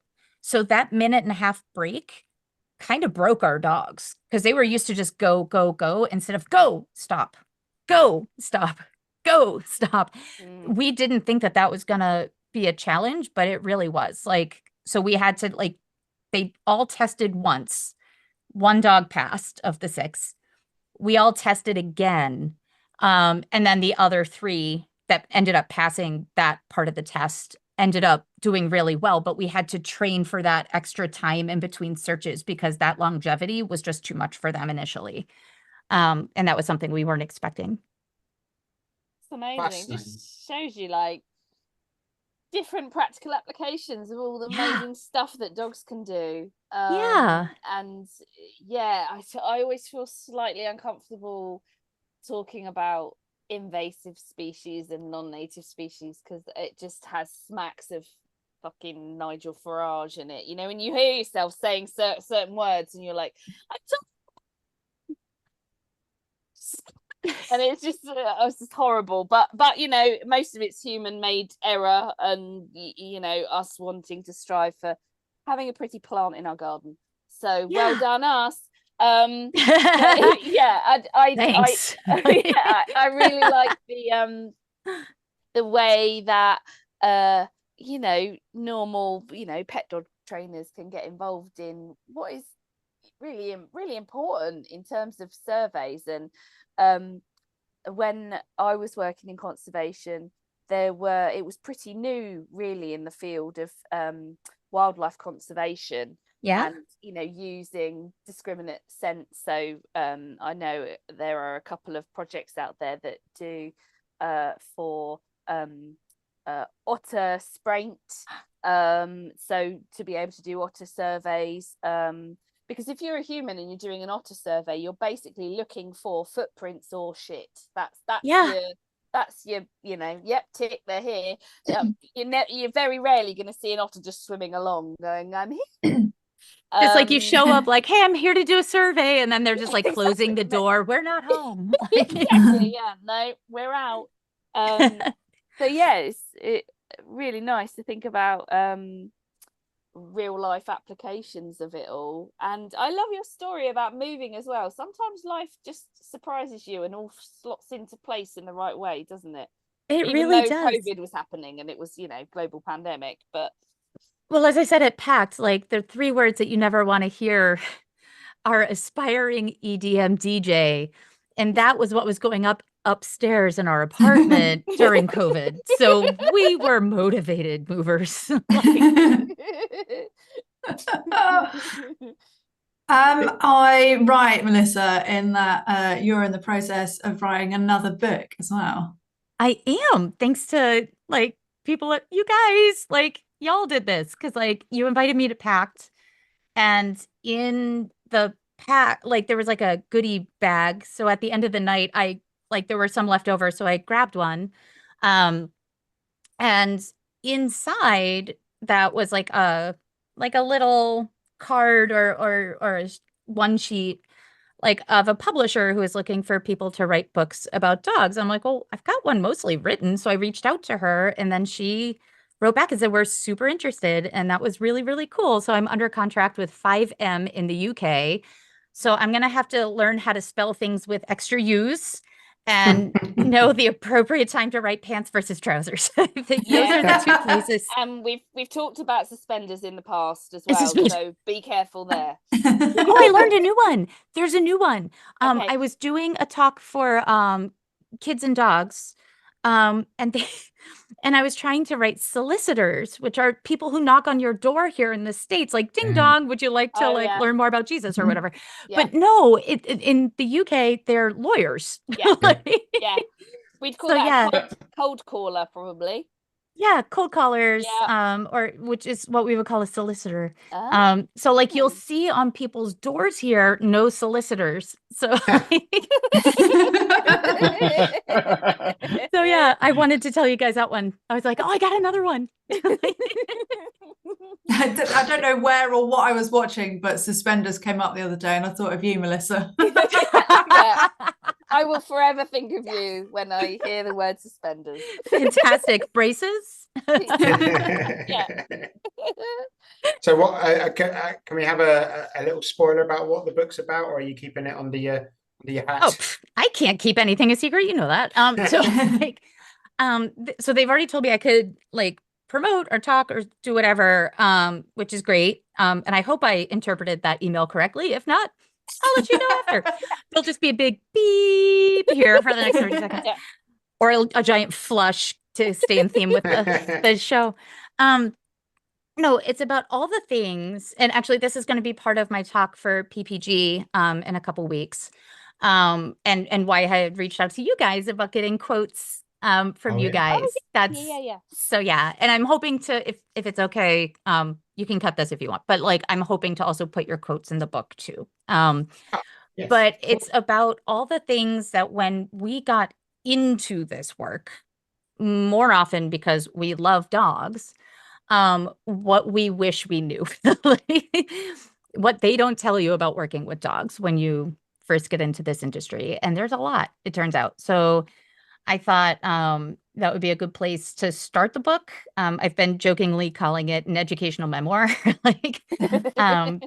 because like there are things in there about like how to find reputable organizations to be educated, or to find a certification, or like how to figure out if you want to go into behavior training. So there are a lot of hows, but it's also like fumbling in this industry because it is unregulated and it's very challenging to like, am I on the right track? Am I not on the right track? Like, or something you said 15 years ago haunts you in the middle of the night going, shit. Like, I didn't actually have all the information at the time. Like, so like you do better as you know better. And I'm hoping that this book will be a warm hug for those people who've already been on this journey, but also for like, I'm an advisor for Victoria Stillwell's Trainer Academy. And so I have all of these students who come in doe-eyed and like, I love dogs and this is great. And like, I volunteered at my shelter. I'm like, this is wonderful. And then they get into it and they're like, oh dear. I'm like, oh honey, this is just the beginning. So I'm hoping that this will be helpful for people. That's my goal. And if not, they'll at least get to laugh at my mishaps throughout the entire book. I love it. It sounds great. Yeah. I don't think Victoria Stillwell students are on their own with that feeling of perhaps a bit of overwhelm when they get into it a bit more. Yeah, but I actually get to see their face on Zoom when they have that realization. And I'm like, oh, here we are. Okay. I'm forever grateful that I when I was getting into training, I just kind of fell in with like a good crowd. There was no prior research or anything along those lines, and because I wasn't active on social media back in those days, and I'm not even sure I doubt it was even like that. It was just travel blogs and pictures of people's dinners back in them days, I reckon. But yeah, what it's like now, it's very hard for people to navigate, very hard for people to from one day to the next. It's hard enough for us, I think, this idea, I mean, I don't like coining phrases, but this whole trainer wars sort of thing that's going on at the moment is just, it must be so difficult for people to pick out where you put yourself, what side you stand on. Not that there shouldn't necessarily be sides so much, but it's very, very difficult. And I do feel for new people starting out, and it's something that we, as part of Patch, we really try and get that culture of togetherness going for our student intakes. First of all, with the intakes of people that come in, but then wider than that once everyone passes, with our student and members page and things along those lines. But even then within there, it's you're constantly questioning yourself nearly every day about nearly everything, and it's exhausting. Yeah. And I don't know what the antidote to that is, because I quite like constantly questioning myself. I do like that. I think I said in one of the things that I gave to you, Melissa, was about that sort of constant uncertainty is kind of like where you live in the world, whether that be the science side of it or or what you're doing, your site and your ethics and things might change, and ideas about things might change over time, and that should be encouraged as long as it's factual. But yeah, I can't imagine what they must be like for someone coming in, and I keep thinking, yeah. Sorry, no, I was just going to say it's changed so quickly, though, hasn't it? So we've almost gone from having no choice if you want to work with dogs or non-human species in some form, and be educated in that to loads. I mean, I was looking at courses 20 years ago, and it was literally zoology or biosciences, which is pretty much the opposite of working with animals. They're all dead. So then now I don't even know how people think about it and start, and so I think it's going to be great, and I think you'll be able to put it across in a nice kind of gentle but humorous way, so that people can find their own way in the industry. And we're always banging on about it, but you don't have to conform. You can do what you want in terms of building a career for yourself. So I'm sure your book will start many amazing careers that we'll be watching from our rocking chairs on social media, or I don't know, maybe they'll just beam it straight into your brain by then. Oh, that'd be great. That'd be great. But yeah, I just like there are things actually I'd be curious what you guys like some of this book actually is about some of the unexpected things, and we tend to think if I were to just ask what was one unexpected thing, and most of the things I got back were actually quite serious. But I have a bunch of stuff in here about I have a whole chapter on humping. Just the awkward times at which you find yourself in a room full of second graders having to describe humping in a way that's going to not have parents calling you later. Or just having all of these experiences, when you walk into a room and you're this could go south in a weird way, but it's not going to be the end of the world, right? There are all these funny things that happen too. So I'd be curious if you guys had any that, a really funny experience that nobody prepared you for when you first got into this. Proof of life, Jay. All right, I'm going to do one. Okay. I can do one because I God, he's not only alive, he's contributing. Wow. I had one dog class that I assisted in with Steve when the ladies were off somewhere, and as someone who hasn't really eaten meat for 20 years, it was fun. It's slightly triggering watching a young couple with a bag of raw mince with their dog. I've had a few. I remember that. I was trying to have a conversation with them. I mean, it was really good fun, and we always joke that I'm probably probably one of the better dog trainers in the area, without having ever done it, just because I've hung out with loads of brilliant people. But oh my word, that bag of mince, it was. Yeah, I mean that bag of mince. I mean, it was very raw, and I remember talking to them, just oh, so what got you to this point? And it was quite a big dog, and and the dog was kind of happy, but I was that was that was sort of next gen, really, for me. I was talking to Steve afterwards. I was like, "Did they always turn up with a bag of raw mince?" I've seen I've been to hundreds of dog classes and stuff, and I was like, "That's something else." We had one. It was right after Ace was just learning how to talk and living in the city. We were in the flight path.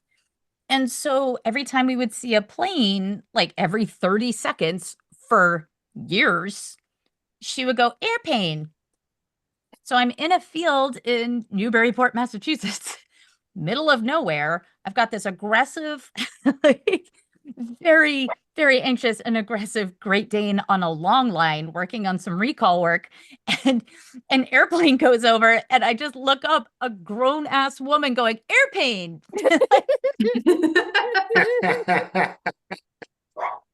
Pavlov. God damn it. Yeah. It's I'd like a amazing. word.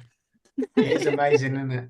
I've had a couple of funny but challenging. I think for me would be I don't know if I told this story on the podcast. I forget now what stories I've told on the podcast. So I might have done this one before, but I did have. There's a couple that came for a one-to-one with me once, and do you ever get those ones where people turn up in the completely wrong clothes for dog training? Oh God. I've had Mhm. 6'4" women show up in stilettos and Wow. micro mini shirts, micro mini skirts, who have bijons, who have to lean all the way down to try to treat, Oh, good Lord. giving everyone a show. Like, Well, this was one of those occasions. It wasn't a short skirt, sort of, but very, very poshly turned out, high-heeled shoes that she had to borrow some wellies because we were going into a mud. It was raining. It was muddy. And it was raining, and this lady had turned up, and her partner, or the guy that she turned up with, was also as equally sort of dressed, not the high heels, but he was turned out pretty well. Let's put it that way. And they had a big old German Shepherd dog, lovely dog. It was just a recall one-to-one. It wasn't anything, particularly crazy, but they just hadn't thought about where we were going to do this. I think they thought we might be doing it inside, even though emails had gone out saying bring the right gear, we will be outside. They just clearly hadn't read anything and they turned up. Anyway, so we get the woman some Wellington boots so she can navigate the muddy field without getting her feet wet. no. But the guy, there was no boots for him, and he had do you know what loafers are? Yeah. So Well, he had like they might be the same thing. They might be different. I'll just picture what I'm going to picture and we'll go from there. Suede-y, moccasin-y sort of, with the old tassels on, sort of thing my dad wore in the 80s, that sort of thing. And he had no socks on either. And he's trying to navigate his way around this field. He's going in the muddy part. I mean, he's gone over his loafers pretty quickly within the first couple of minutes. He's got booties. So they're tiptoeing about, and I'm just saying, look, we can abandon this. You can come back. It's not a problem. And they're like, no, we'll carry on. So what I decided to do is I'm going to go and find them a bench to sit on. There's a bench. The bench was quite a way away, so they had to wade their way over to the bench. But they can sit on the bench. I'll take over the training, and you can watch, and then we'll navigate our way back. And they seem quite happy with that. So off we go. She had this beautiful, I say beautiful, it's not my style, but it's like a fake fur type white. It was everything you wouldn't want to wear in a muddy field. It was terrible. My God. Anyway, so I sit him down on this bench and I say to him, the timing of this could not be any more comical. I said to him, okay, we're set. We're all done. Are you guys sitting comfortably? Then we will begin. And almost as soon as those words came out of my mouth, what I can only imagine was a pterodactyl shat on this woman. It went right down her face, down the side of her face. Oh no! Into the corner of her mouth. And she was freaking out, as you would. She was absolutely freaking out. So like, Dave, get tissue, Dave, wipe it away, Dave. Her husband or partner or whatever, he's got a tissue out of his pocket. He's trying to wipe this bird crap away from the side of her mouth. I'm trying really hard not to laugh at this point. I'm not very good in these sort of situations. I find them quite amusing. I managed to hold it together. We did end up abandoning the training session. And not a moment too soon. but then I was thinking, if you were gonna write that up, basically what I did is I took a well-dressed couple across a muddy field to a bench where a bird shot on them, and then took them back again. That's basically what that session. That's basically what that session entailed. Oh my God! They didn't come back. Yeah. Gee, I wonder why. I never saw them again. I must stress, I did give them the option many times to come back. We don't have to do this. They consented. Yeah. I will. What is funny to me about that is now she's actually doing septic work And I just say it like the karma gods came and got me. Oh, God. I think, once you start telling stories, it's funny, isn't it? I think we should do another edition of this.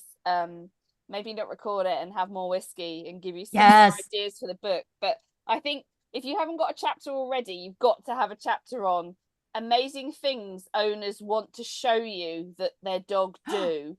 Oh my God. And some of them are so dangerous. Some of them are so ridiculous. Like, oh, look, when I tickle him here, he does this. And it's like, well, what? Don't tickle him then. What are you doing? The kind of the evidence, the proof they want to show you. And how disappointed they are when their dog doesn't bite you sometimes. Yeah, like he's usually bitten by now. Or how happy they are when the dog does bite you. Oh, I'm really glad he did that. I've had that one before. Yeah, he does it just like that. Yeah. Thanks. My favorite are the emails that are like, can you teach my emotional support dog not to bite people? Every third email I've had in the last 2 years. Oh, it's like, but I did start. Yeah, right. When you said showing off, I had this one. I actually do have this written up in the draft right now, but it was a poodle or a poodle mix named Rowdy, and it was this older woman who had this big Cambridge house. She owned the whole house instead of like having it divvied up into apartments. So she had some money, which was pretty cool. And walking in and not being in a house like this, I was like gobsmacked by the size of it that was in the city. And like, I was brand new to this.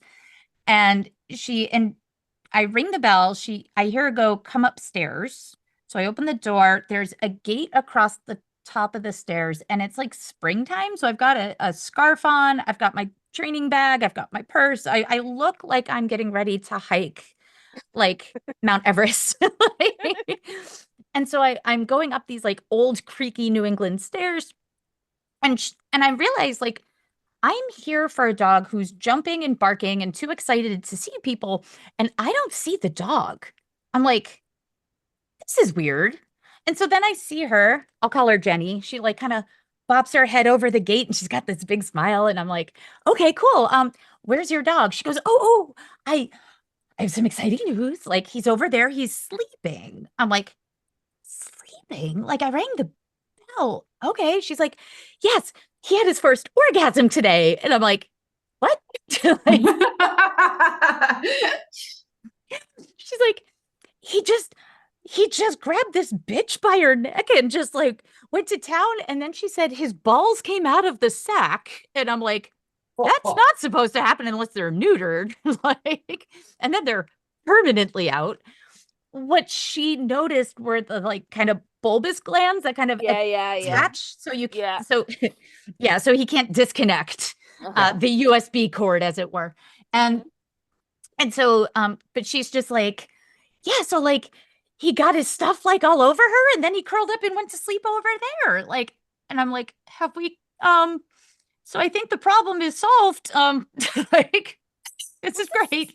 A dog on a walk. This wasn't a planned mating or anything like this. I mean, not nope, he was out back playing with the dog. Start of a consult I've ever heard.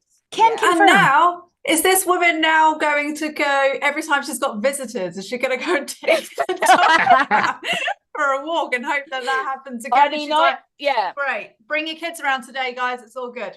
I've never put that in a behavior modification plan. Hands up. I have twice. No kidding.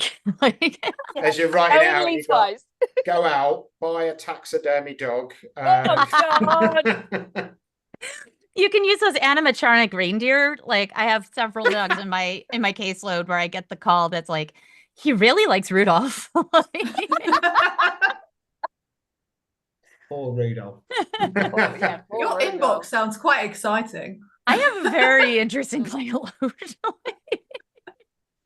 So what's have you noticed a change in the kind of training sort of landscape moving out? Is it methods or anything or? The methodology, I was actually surprised because I really thought okay, so I grew up in Maine and I grew up here in the 80s and 90s where it was a little bit more, well, it was a lot more dominance-based training. That's like how my dad raised us, like, and that's kind of all I really knew until later was dominance-based theory. And even though everything about it felt wrong and I didn't like it, that's all we knew. So moving back, I was really, really worried. I'm like, there's a really good chance I might be the only positive reinforcement trainer in at least a 40 to 50-mile radius because I knew my friend Nancy lived up in Portland. So I knew that there was at least 1, 2, or 3, but really far away. I've actually been very lucky and quite pleased to see that things have changed, at least in this part of Maine. That it seems to be a lot more progressive. Like there's a lot more science-based training. People come in like where I'm like, hey, like, is this your first time training? And they're like, no, have you ever used this type of training before? And they're like, yeah, we mark, or I brought a clicker, or like they're already on board, which makes it a lot easier, I think. Although I'm perfectly happy to have the other conversations, like if I need to, but it's so much easier when you just don't need to. Mm. And the thing that I'm finding is when I was in the city, we had a lot more cases of like really stressed out dogs because of their environment. And I talked a lot about this at PAC last year, that because of their environment, that they weren't given anxieties, they already had anxiety, and it was just exacerbated by the environment and not being able to get a break ever. Here, actually there, I would almost always have to have the dogs see a vet or a behavior vet just to get meds on board so I could even get into their house or their condo or their apartment in order to be able to start to touch the dog or help them or have a conversation in person. Whereas here, I think there's only, well, there was the Rottweiler. I think only 3 since I moved here in 2021 where I'm like, I believe this dog needs to be on meds before I can really safely work with you. So please have this conversation with your vet. You can take my write-up. They can call me. I'm happy to talk to your vet and let them see what my observations are and see if they can maybe work together and see if we can come up with a plan to help your dog. But I think I've only had to have that conversation 3 times. All the other dogs, I'm like, this is up to you. This is an option for you, but we can start training today and start working on modification plans today. So like that has been a huge difference. And I find that I'm not nearly as burned out or just like, oh gosh, I gotta have this conversation again. Like it for over a year going into the pandemic that we didn't see coming. So like that's it's not like I looked into a crystal ball and was like, okay, if I'm going to start my year now, I get an extension because of this thing called COVID. Like, but in November 2019, I actually stopped seeing behavior clients because I was just so burned out because for the year prior, every single behavior consultation I had was drug rehome or euthanized because the dogs were so overwhelmed, had huge bite histories, were either dangerous or irresponsible to rehome, or were just so distressed that they couldn't cope at all. And so I would have to have that conversation for over a year and realized I haven't seen a working relationship in over a year. And it was actually my husband who's like, you don't look like you're happy going to work anymore. I'm like, I'm fine. Well, I'm not fine. And then I'm like looking through my caseload and I'm like, I think I found the problem. Like, so I like realizing that I had burned out, and in part because the trainers and the behavior consultants in our area, in the Boston area, many of the people in the generation ahead of me also burned out. So we had to take all their cases because they were gone. So a lot of us ended up getting thrown into behavior, like either because we were curious and were able to kind of help, or that we got a reputation. For me, I had veterinarian friends, so they were like, go see Melissa, she can try to help you. And so that's how I ended up getting into behavior, was when literally all the other behavior people burned out and they just couldn't do it anymore. So the people behind them had to take over, or felt that we had to help these dogs that we loved and their people. and then realizing, oh no, I'm burned out. Like I can't help anybody right now. Goes round and round and round. Was this inspiration for the book, Melissa? Yeah, this definitely is in it. There's a lot of stuff in there about behavior as well. Because it was something that I never considered going into behavior work. I just wanted to, play frisbee with dogs and do agility and teach puppy classes and just kind of help people where they were and just use training. And then to find out that my psychology degree actually prepared me really well for behavior work, which I didn't expect. I do distinctly remember looking at my college advisor. His name was Dr. E. Shannon, and he looked like he was trying to emulate Indiana Jones. He had a hat and the jacket and a leather briefcase. He always just looked like Indiana Jones. But he was a soft-spoken. Every second of that. Oh, he was great. He was great. He was fantastic. He was very soft-spoken though. It was a weird vibe, but I really, really liked him. He was fantastic. And he became my advisor. And he is asking some questions about, funny enough, the operant quadrants, the, positive reinforcement, negative reinforcement, positive punishment, negative punishment. And I looked him dead in the eye and I'm like, when am I ever going to need this? I have emailed him now twice in the last 20 years saying, I use this every day. Sorry, mate. Thank you, Dr. E. Shannon. I literally use this every day now. Yeah, but I am horrified looking back, looking him just straight in the eye and going, I'm never going to need to know this. It's funny. You bring up an interesting point because I quite often see it's the same for all of us, isn't it? Once you get bit by that behavior bug, because I think a lot of people, certainly a lot of people that we see, they are either already bitten by the behavior bug, but as soon as you start learning a little bit, I guess our CTIC course has got quite a lot of behavior in it as well, so that's a little introduction, soft introduction into that wonderful world, and you start getting excited and you learn new phrases and new words and you start learning about it, and you're like, oh my god, I want to learn more and more and more about this. And I see a lot of people that are learning to be trainers that just zoom straight past the trainer thing straight to the behavior thing, which is fair enough, everyone. But I always kind of think, you might want to spend a couple of years, doing some nice stuff. I'm not saying puppies. By the way, I'm going to caveat that. I'm not saying all behavior work is not nice. It's incredibly rewarding. It's incredibly fascinating.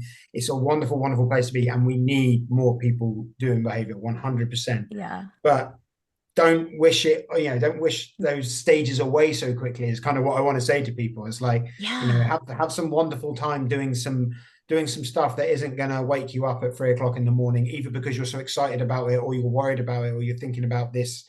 Not doing a great advert for our behavior course for PACT here, am I? But all right, I've been giving you shit. It's about my turn. Nat's gonna redress the balance in a minute, I'm sure. But I don't mean don't do it. I just mean care. It's kind of careful. Be careful what you wish for in a way, isn't it? It's heavy. It's everything. It's heavy on all sides of things. It's heavy on the rewards. If it's going wonderfully, there's probably no better rewards in the world of training and behavior. If it's not going so well, it can it can take its toll. And you were talking about people burning out. I think and it'd be interesting to hear everyone else's thoughts on this while I'm digging myself a hole. I think that the answer is this big of everyone working together. I think it has to be that, because when people are isolated, when we're an island to ourselves and we can't refer or talk through ideas or at least sit down and have a coffee with each other, that's when I think things happen. And I know we're kind of idealistic in our want for everyone to work in a linear fashion from the veterinary behaviorist all the way to the other side of the line, that like trainers like myself, and all we're working together, throwing ideas around together, passing guardians backwards and forwards, if necessary, obviously. That's my kind of dream. That's my ultimate way that we're gonna get out of that, looking after each other's mental health, making for sure. we all know the signs of burnout. Yes. As well, it's isn't it like you come home, if you're coming home from work and you're not wanting to get involved in any sort of dog training yourself with your own dogs, that's a great sign, I think, that you're you don't want to go to classes with your own dogs or that kind of thing, or I think well, we quite often compare this like being a behaviorist to what human counselors are doing, and they have to seek counseling whilst they are doing that job, and that isn't required for behaviorists. And I just think that would be something that would be a great thing to implement, self-care, all of that kind of stuff. Just it's because it's a difficult challenge sometimes, isn't it? Just like you said, you're hearing about all of the troubles sometimes when you're doing that job. It's not the fun. I've just got a puppy. Shall we do some fun stuff today? It's I've got a problem. The next email that comes through, even if you don't take that client on, it's I've got a problem. Yeah. And it's not even just a problem. It's I am in desperate need right now. My dog just bit somebody, or and that person is overwhelmed and needs help right then and there. That dog desperately needs help right then and there. The vet behaviorists in my area are booking out 5 to 6 to 8 months down the line, so they can't get help there immediately. So where do they go? So if you don't help them, that dog is likely to bite again, or be euthanized. But if you do help them and you're not in a good position to do so, if your emotional health is not in check, you're not going to be able to be there to support them. And I think if you're doing behavior work, it is absolutely crucial to take either a course or learn everything you can about compassion fatigue. That is so desperately important. It is a cutesy name for something that is very, very serious. And I think, at least for me, not even being aware of that term until the completed suicide of Dr. Sophia Yin in 2014, I believe. And what was interesting about her passing was that was the first time so many of us had heard that phrase. And that very real thing that we all deal with. And when you're in it, you don't recognize that you're in it. Kind of like what I was talking about, like with my kid, when she was struggling, I didn't see her behavior. I just saw her as my kid who needed help, and I needed somebody else to help us, as opposed to, wait, I actually have the skill set to do this. And that client who's a behavior guy, like he works in human behavior, and I'm telling him how to help his dog. And he's like, wait, I actually know all this stuff. But it was his dog. So he needed somebody else to look in to help him. When you are in it, when you are in desperate need, when you are in the shit, like, you feel like you're drowning. And so you don't have the capacity to look out and take a breath, because you are drowning, and the emergency in front of you is, how do I get out of this? But I also have to help this person who I promised to help, and the 17 people behind them as well. So the one thing that I do tell all of my VSA students on their last day with me is figure out what your balance is, and feel like none of us have to do all of it. When I started this in the early 2000s, and I don't know how you guys feel about this, but at least here in the States, you kind of had to do it all. You had to do separation anxiety, you had to do behavior, you had to do training, you had to do puppies, you had to do adolescence, you had to do recall, you had to do loose leash walking, you had to do city, you had to do country, you had to do it all. And now there's Melina Di Martini. I could go for a martini right now. Melina Di Martini, who just does separation anxiety, has a whole program dedicated to that. You've got people who just do recall. You have people who just do puppies. My friend Donna at NEDTC, she will do all these behavior cases, but she only teaches the puppy classes at any DTC because she's like, I need those puppies to fill my cup so I can go and help these people later. And that has always stuck with me.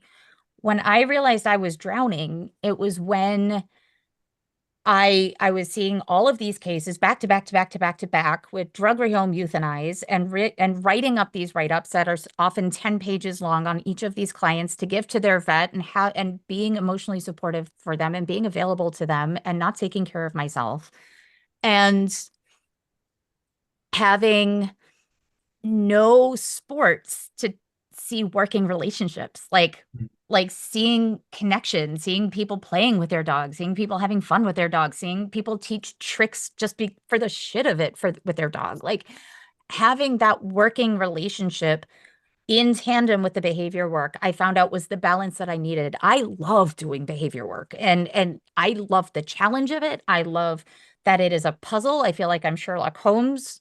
I feel like I can figure this out. I love logic puzzles. Like I'll just sit down with logic puzzles and do them for fun, or the New York Times like puzzle thing for fun. I love being in my own head and solving a puzzle. And that's what behavior work is for me. And I love people. And that's the other piece that I love of it. I love these dogs. I love these people. But unless I'm also getting the side of it where they're just having fun and seeing these relationships work, I find that I burn out over here.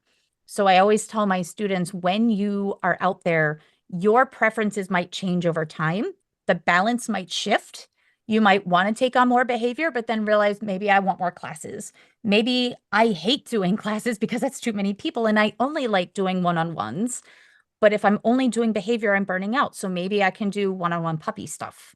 Like, so you don't have to do it all. And I think that is so very important for people to realize now, that because there are so many of us, like we can help each other out, to Steve's point. Like, and let's say like Steve and I were collaborating on some cases and he's like, man, like this is a really tough case. I'll be like, give it to me. I want it. Like I might have an emotional a little bit of latitude. I could maybe take it or hear something. Oh, this is another punk adolescent. I'm like, that's my dog. Bringing him over. I want it. I want it. I want it. Like, find the cases that you're excited about. And because if you're going in jaded, you need to take a step back.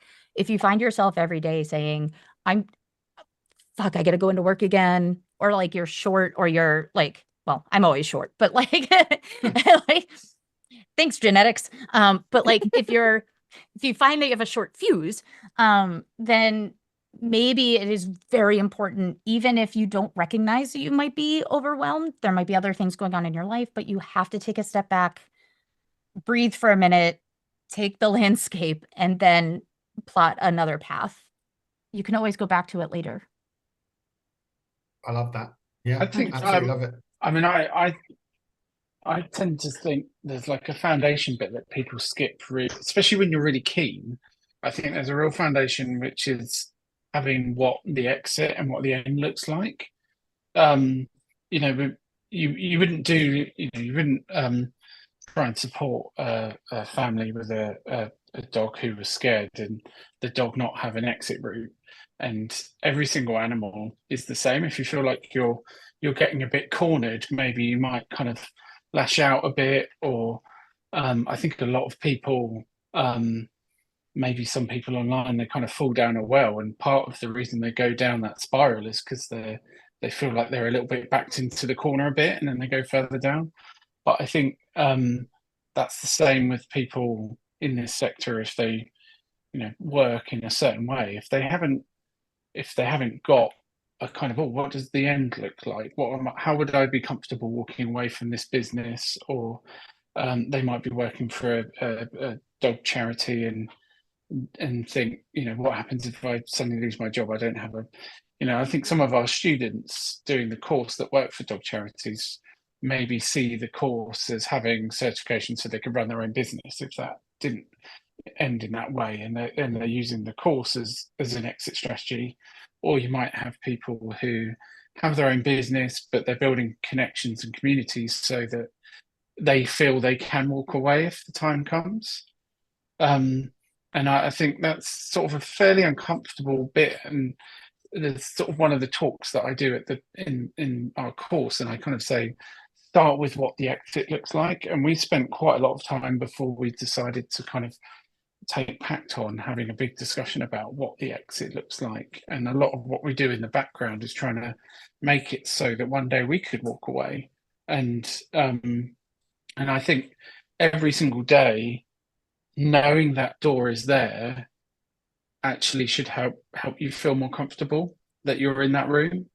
And it's I think when people are really super keen and they jump into something and they say, yeah, you know, I'm going to be trying to do this kind of stuff, they don't put that foundation in.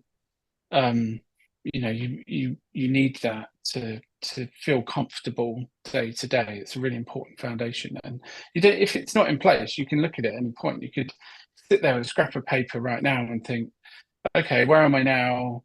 How could I do things? And that might be doing a course to get an accreditation, or it might be partnering up with a charity, or it might be doing being a bit like Nat with like a portfolio career with lots of different jobs. So if one goes, you could put more time into others, or there's loads of different routes for that exit. But I think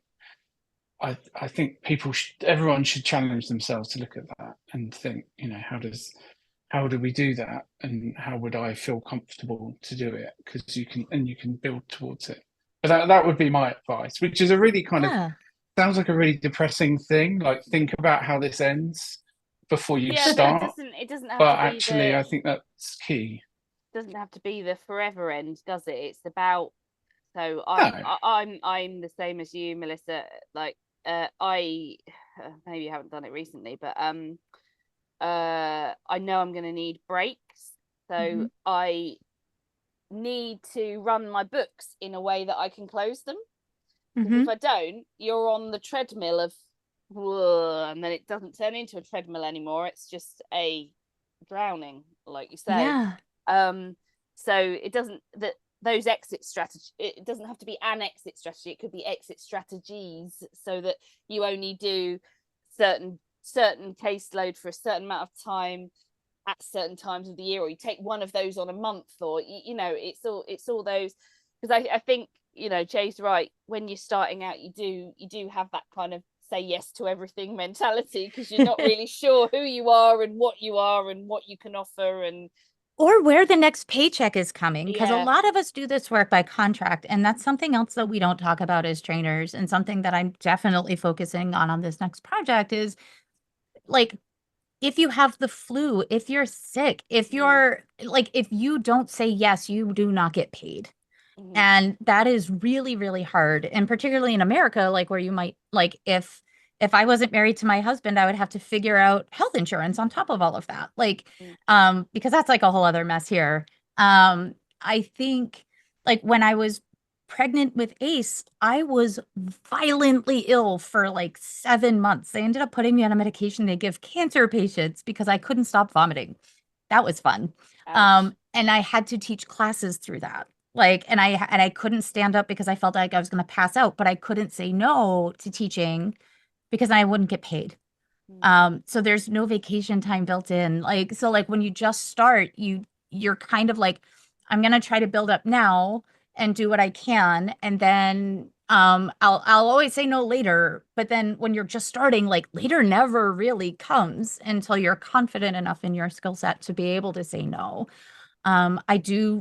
I still stand by something a dog trainer friend of mine once told me. After my dog put 6 holes in her dog's face, and she was my boss. She was an amazing woman, is an amazing woman. She's still with us. But unless there's something I don't know. Liz, are you here? So did you just kill your boss? I may have. Sorry, Liz. But she was my boss when I had just kind of started out, and she told me once that the hardest word in positive reinforcement dog training isn't yes, but no. And I have always thought about that. And that has just been kind of like a guiding light in my training ever since. After I saw her, she wanted to help me. She had a whole thing with border collies. And I had this border collie, and I was telling her, look, she's really reactive. I might need a little bit of help. And she goes, no, I got it. And so she's like, I think it's just you. I think it's like your fear going down the leash, which is possible, right? Like, we've all said that. We've all seen it. And I didn't feel right, but I still gave her the leash. And she's like, you walk all the way over there. And then I saw her, like, she got both the dogs to sit in front of her. They were great. And then I saw Sadie freeze, and I'm 50 feet away. And I didn't even have time to yell out, it's too late.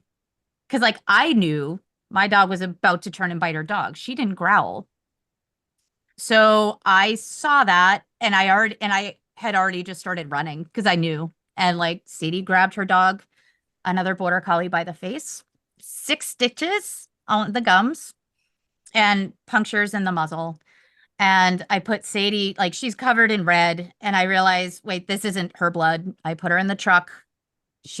And then she's like wagging, like, okay, let's go. I'm like, girl, please. Like, and I go and I'm checking out her dog. And some remorse. Come on. Yeah, I'm like, come on, at least look like you're sorry. She's my boss. Yeah. And so I run over, I'm trying to help her. She runs the dog to Angel, and I'm waiting for this phone call. You're fired, like, you're this, you're that.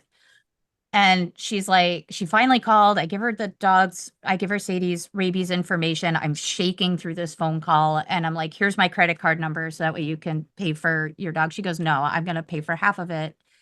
I'm like, no, why? She goes, because I should have trusted you, and I thought I knew border collies more, and I thought, I'm in a position of power. I can handle it, and I never should have taken your dog, but you need to learn to say no confidently. And that's when she told me the hardest word to say is no. And that is something that I teach all of my dog training students and all of my dog trainer students is I the totally hardest just word got is no. goosebumps.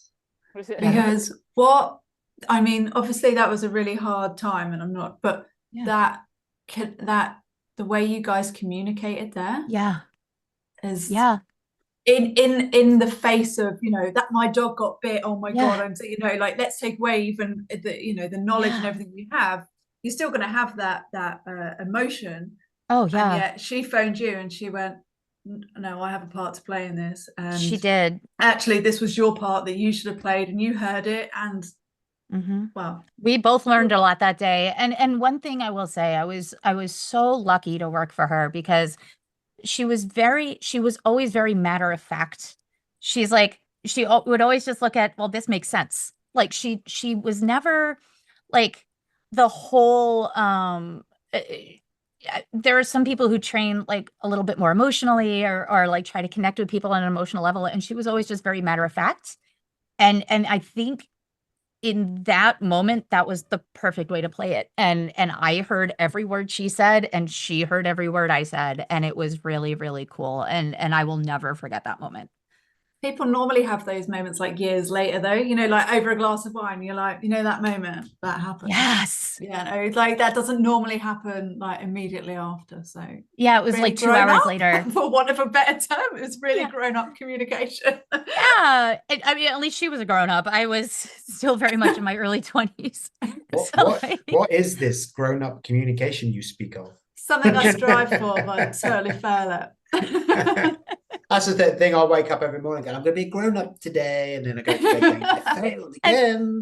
And then Corrin gives you your Pokemon lunchbox, and it's like, sure, dear, okay, bye. So, okay, right. We should, looking at the time here, I could talk to you all day long, but we should wrap this up. Just very, what very time quick. Is it? Did we really go 4 hours? Oh, no, we've done 2. We're good. I mean, half of it. Yeah, we're closer to it than from it. Yeah, not excluding the bit that I forgot to record at the beginning. Are you feeling this could go down a massive wormhole, so we'll have to keep it short, but are you feeling optimistic for the political landscape of the United States at the moment? Jesus Christ, Steve. Throw in a breezy question to wrap things up there. I love, let's wrap this up. He pulls the pin and then pops the grenade. Yes or no? Circle yes, circle no. And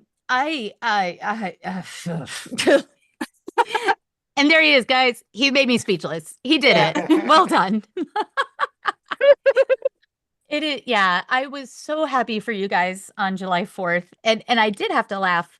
That July 4th, when you guys had your voting, was our Independence Day from England. And I was like, seems kind of appropriate. Go on and celebrate, guys. Good job.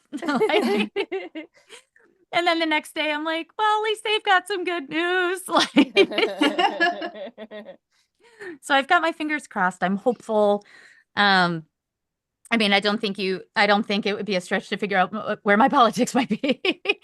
But yes, I love the idea of Kamala. I am so excited to, I think that's the thing. Like now I think that there's a lot more excitement in the US for actually voting for someone instead of just like showing up and doing your duty. It's like doing your duty and actually being excited.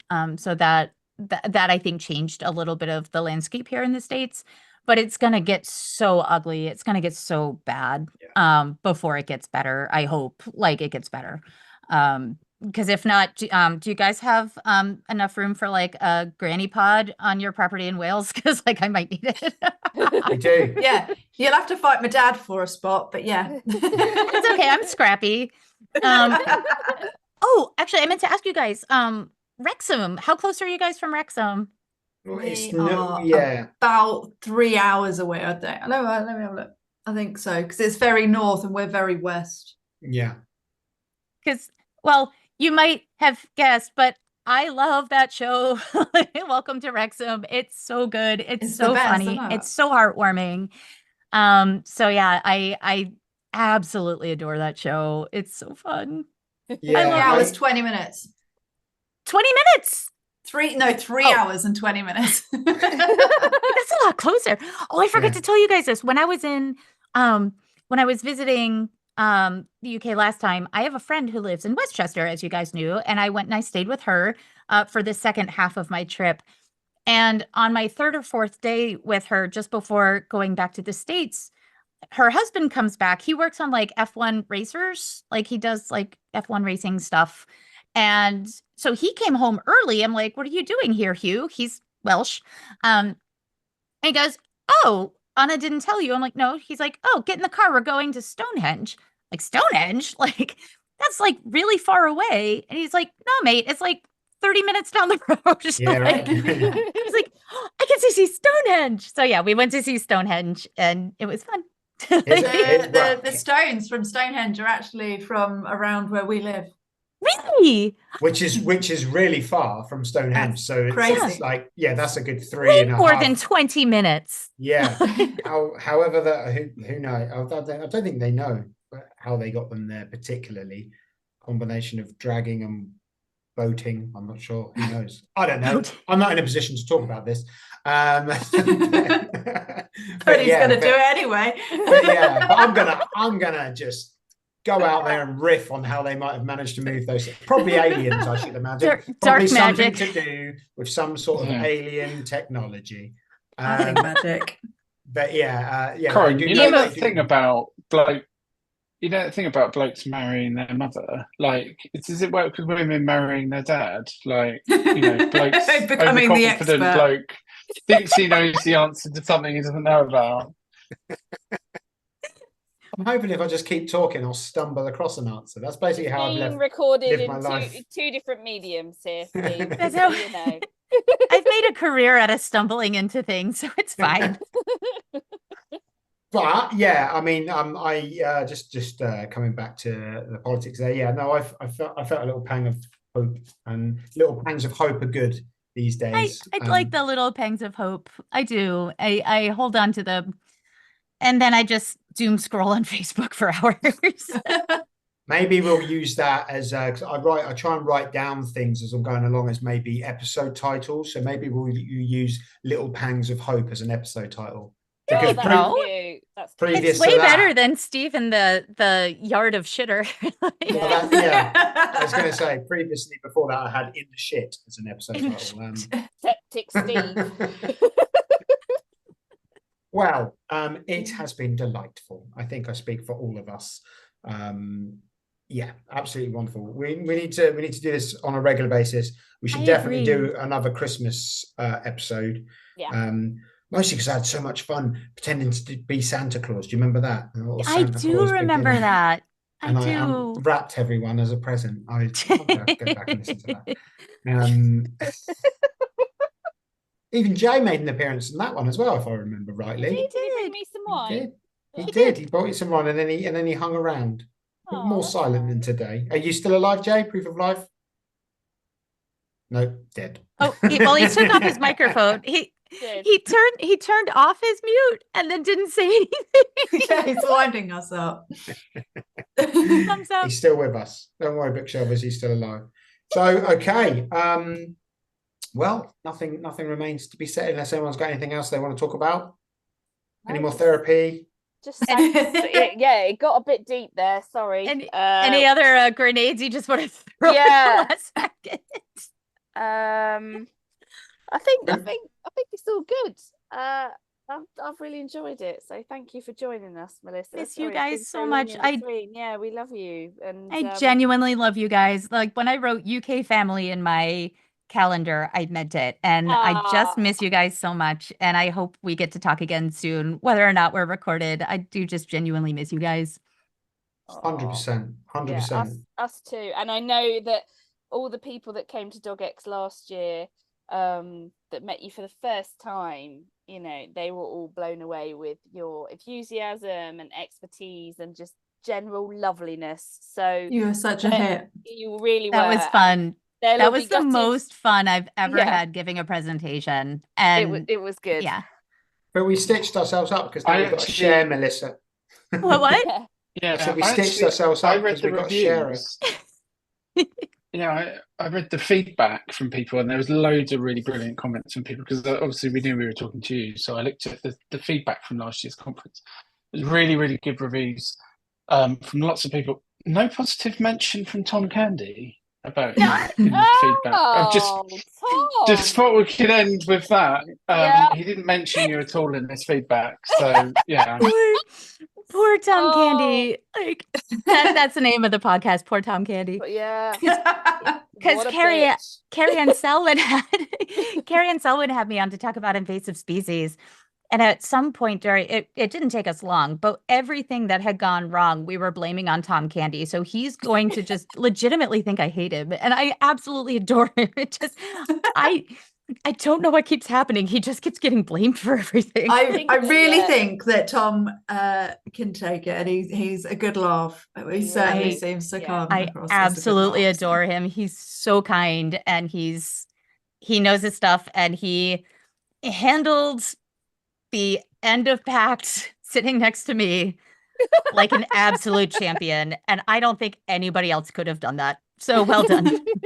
I've got a theory about him because he is, everyone loves him and he is so nice. I reckon he's a evil genius mastermind because you hide in plain sight, don't you? That's what you do. You hide in plain sight. And I reckon I also love Tom, but I reckon I'm on something there. So I love the way you're trying to get some like proper beef going on with Tom Candy. It's just not going to happen. But we could pretend. It'll just get so dramatic. It'll be brilliant. It'll be like West Side Story by the end between two different groups. Yeah, that sounds fun. Actually, let's do that. I'm in. Yeah. Okay, right. So all that remains to do is to play a little bit of Grant as we're leaving everyone. You're not going to get Grant on the YouTube. Sorry. No. Tune into Sorry. sorry. Will you guys give him a hug for me? We at will. Pact? But if you do want to see Grant, then you should come to DOGx this year. Still got a few tickets left, so come along, come and buy some tickets and come and you see. do? I'm surprised. Like I thought that those would be gone by now. They need to go because it is honestly like I'm not blowing smoke. That was legitimately my favorite conference. It was I can't evangelize it more. If I lived there, I would be there as an attendee. Like it was such a wonderful day, and it just is a very unique and different experience than any other conference I've ever attended, and it was just cool. And I would highly recommend anybody who can hear me, and I know you can, I'm not quiet, that they can like get a ticket and go. Just go enjoy the day, go get some tacos after, get a pint or 9, and enjoy the night. Like, it is such a lovely day in that town. It's a great town to be into. So go And come- go and come- go and hug Grant's turkey for me. That video we made that evening. I mean, that sounds dodgier than it actually was. Yeah. Hello. But that is one of my favorite videos to watch back. It's so much fun. Brilliant. We'll never the see the after light of day. party. I'm sorry, but it was the best. I agree.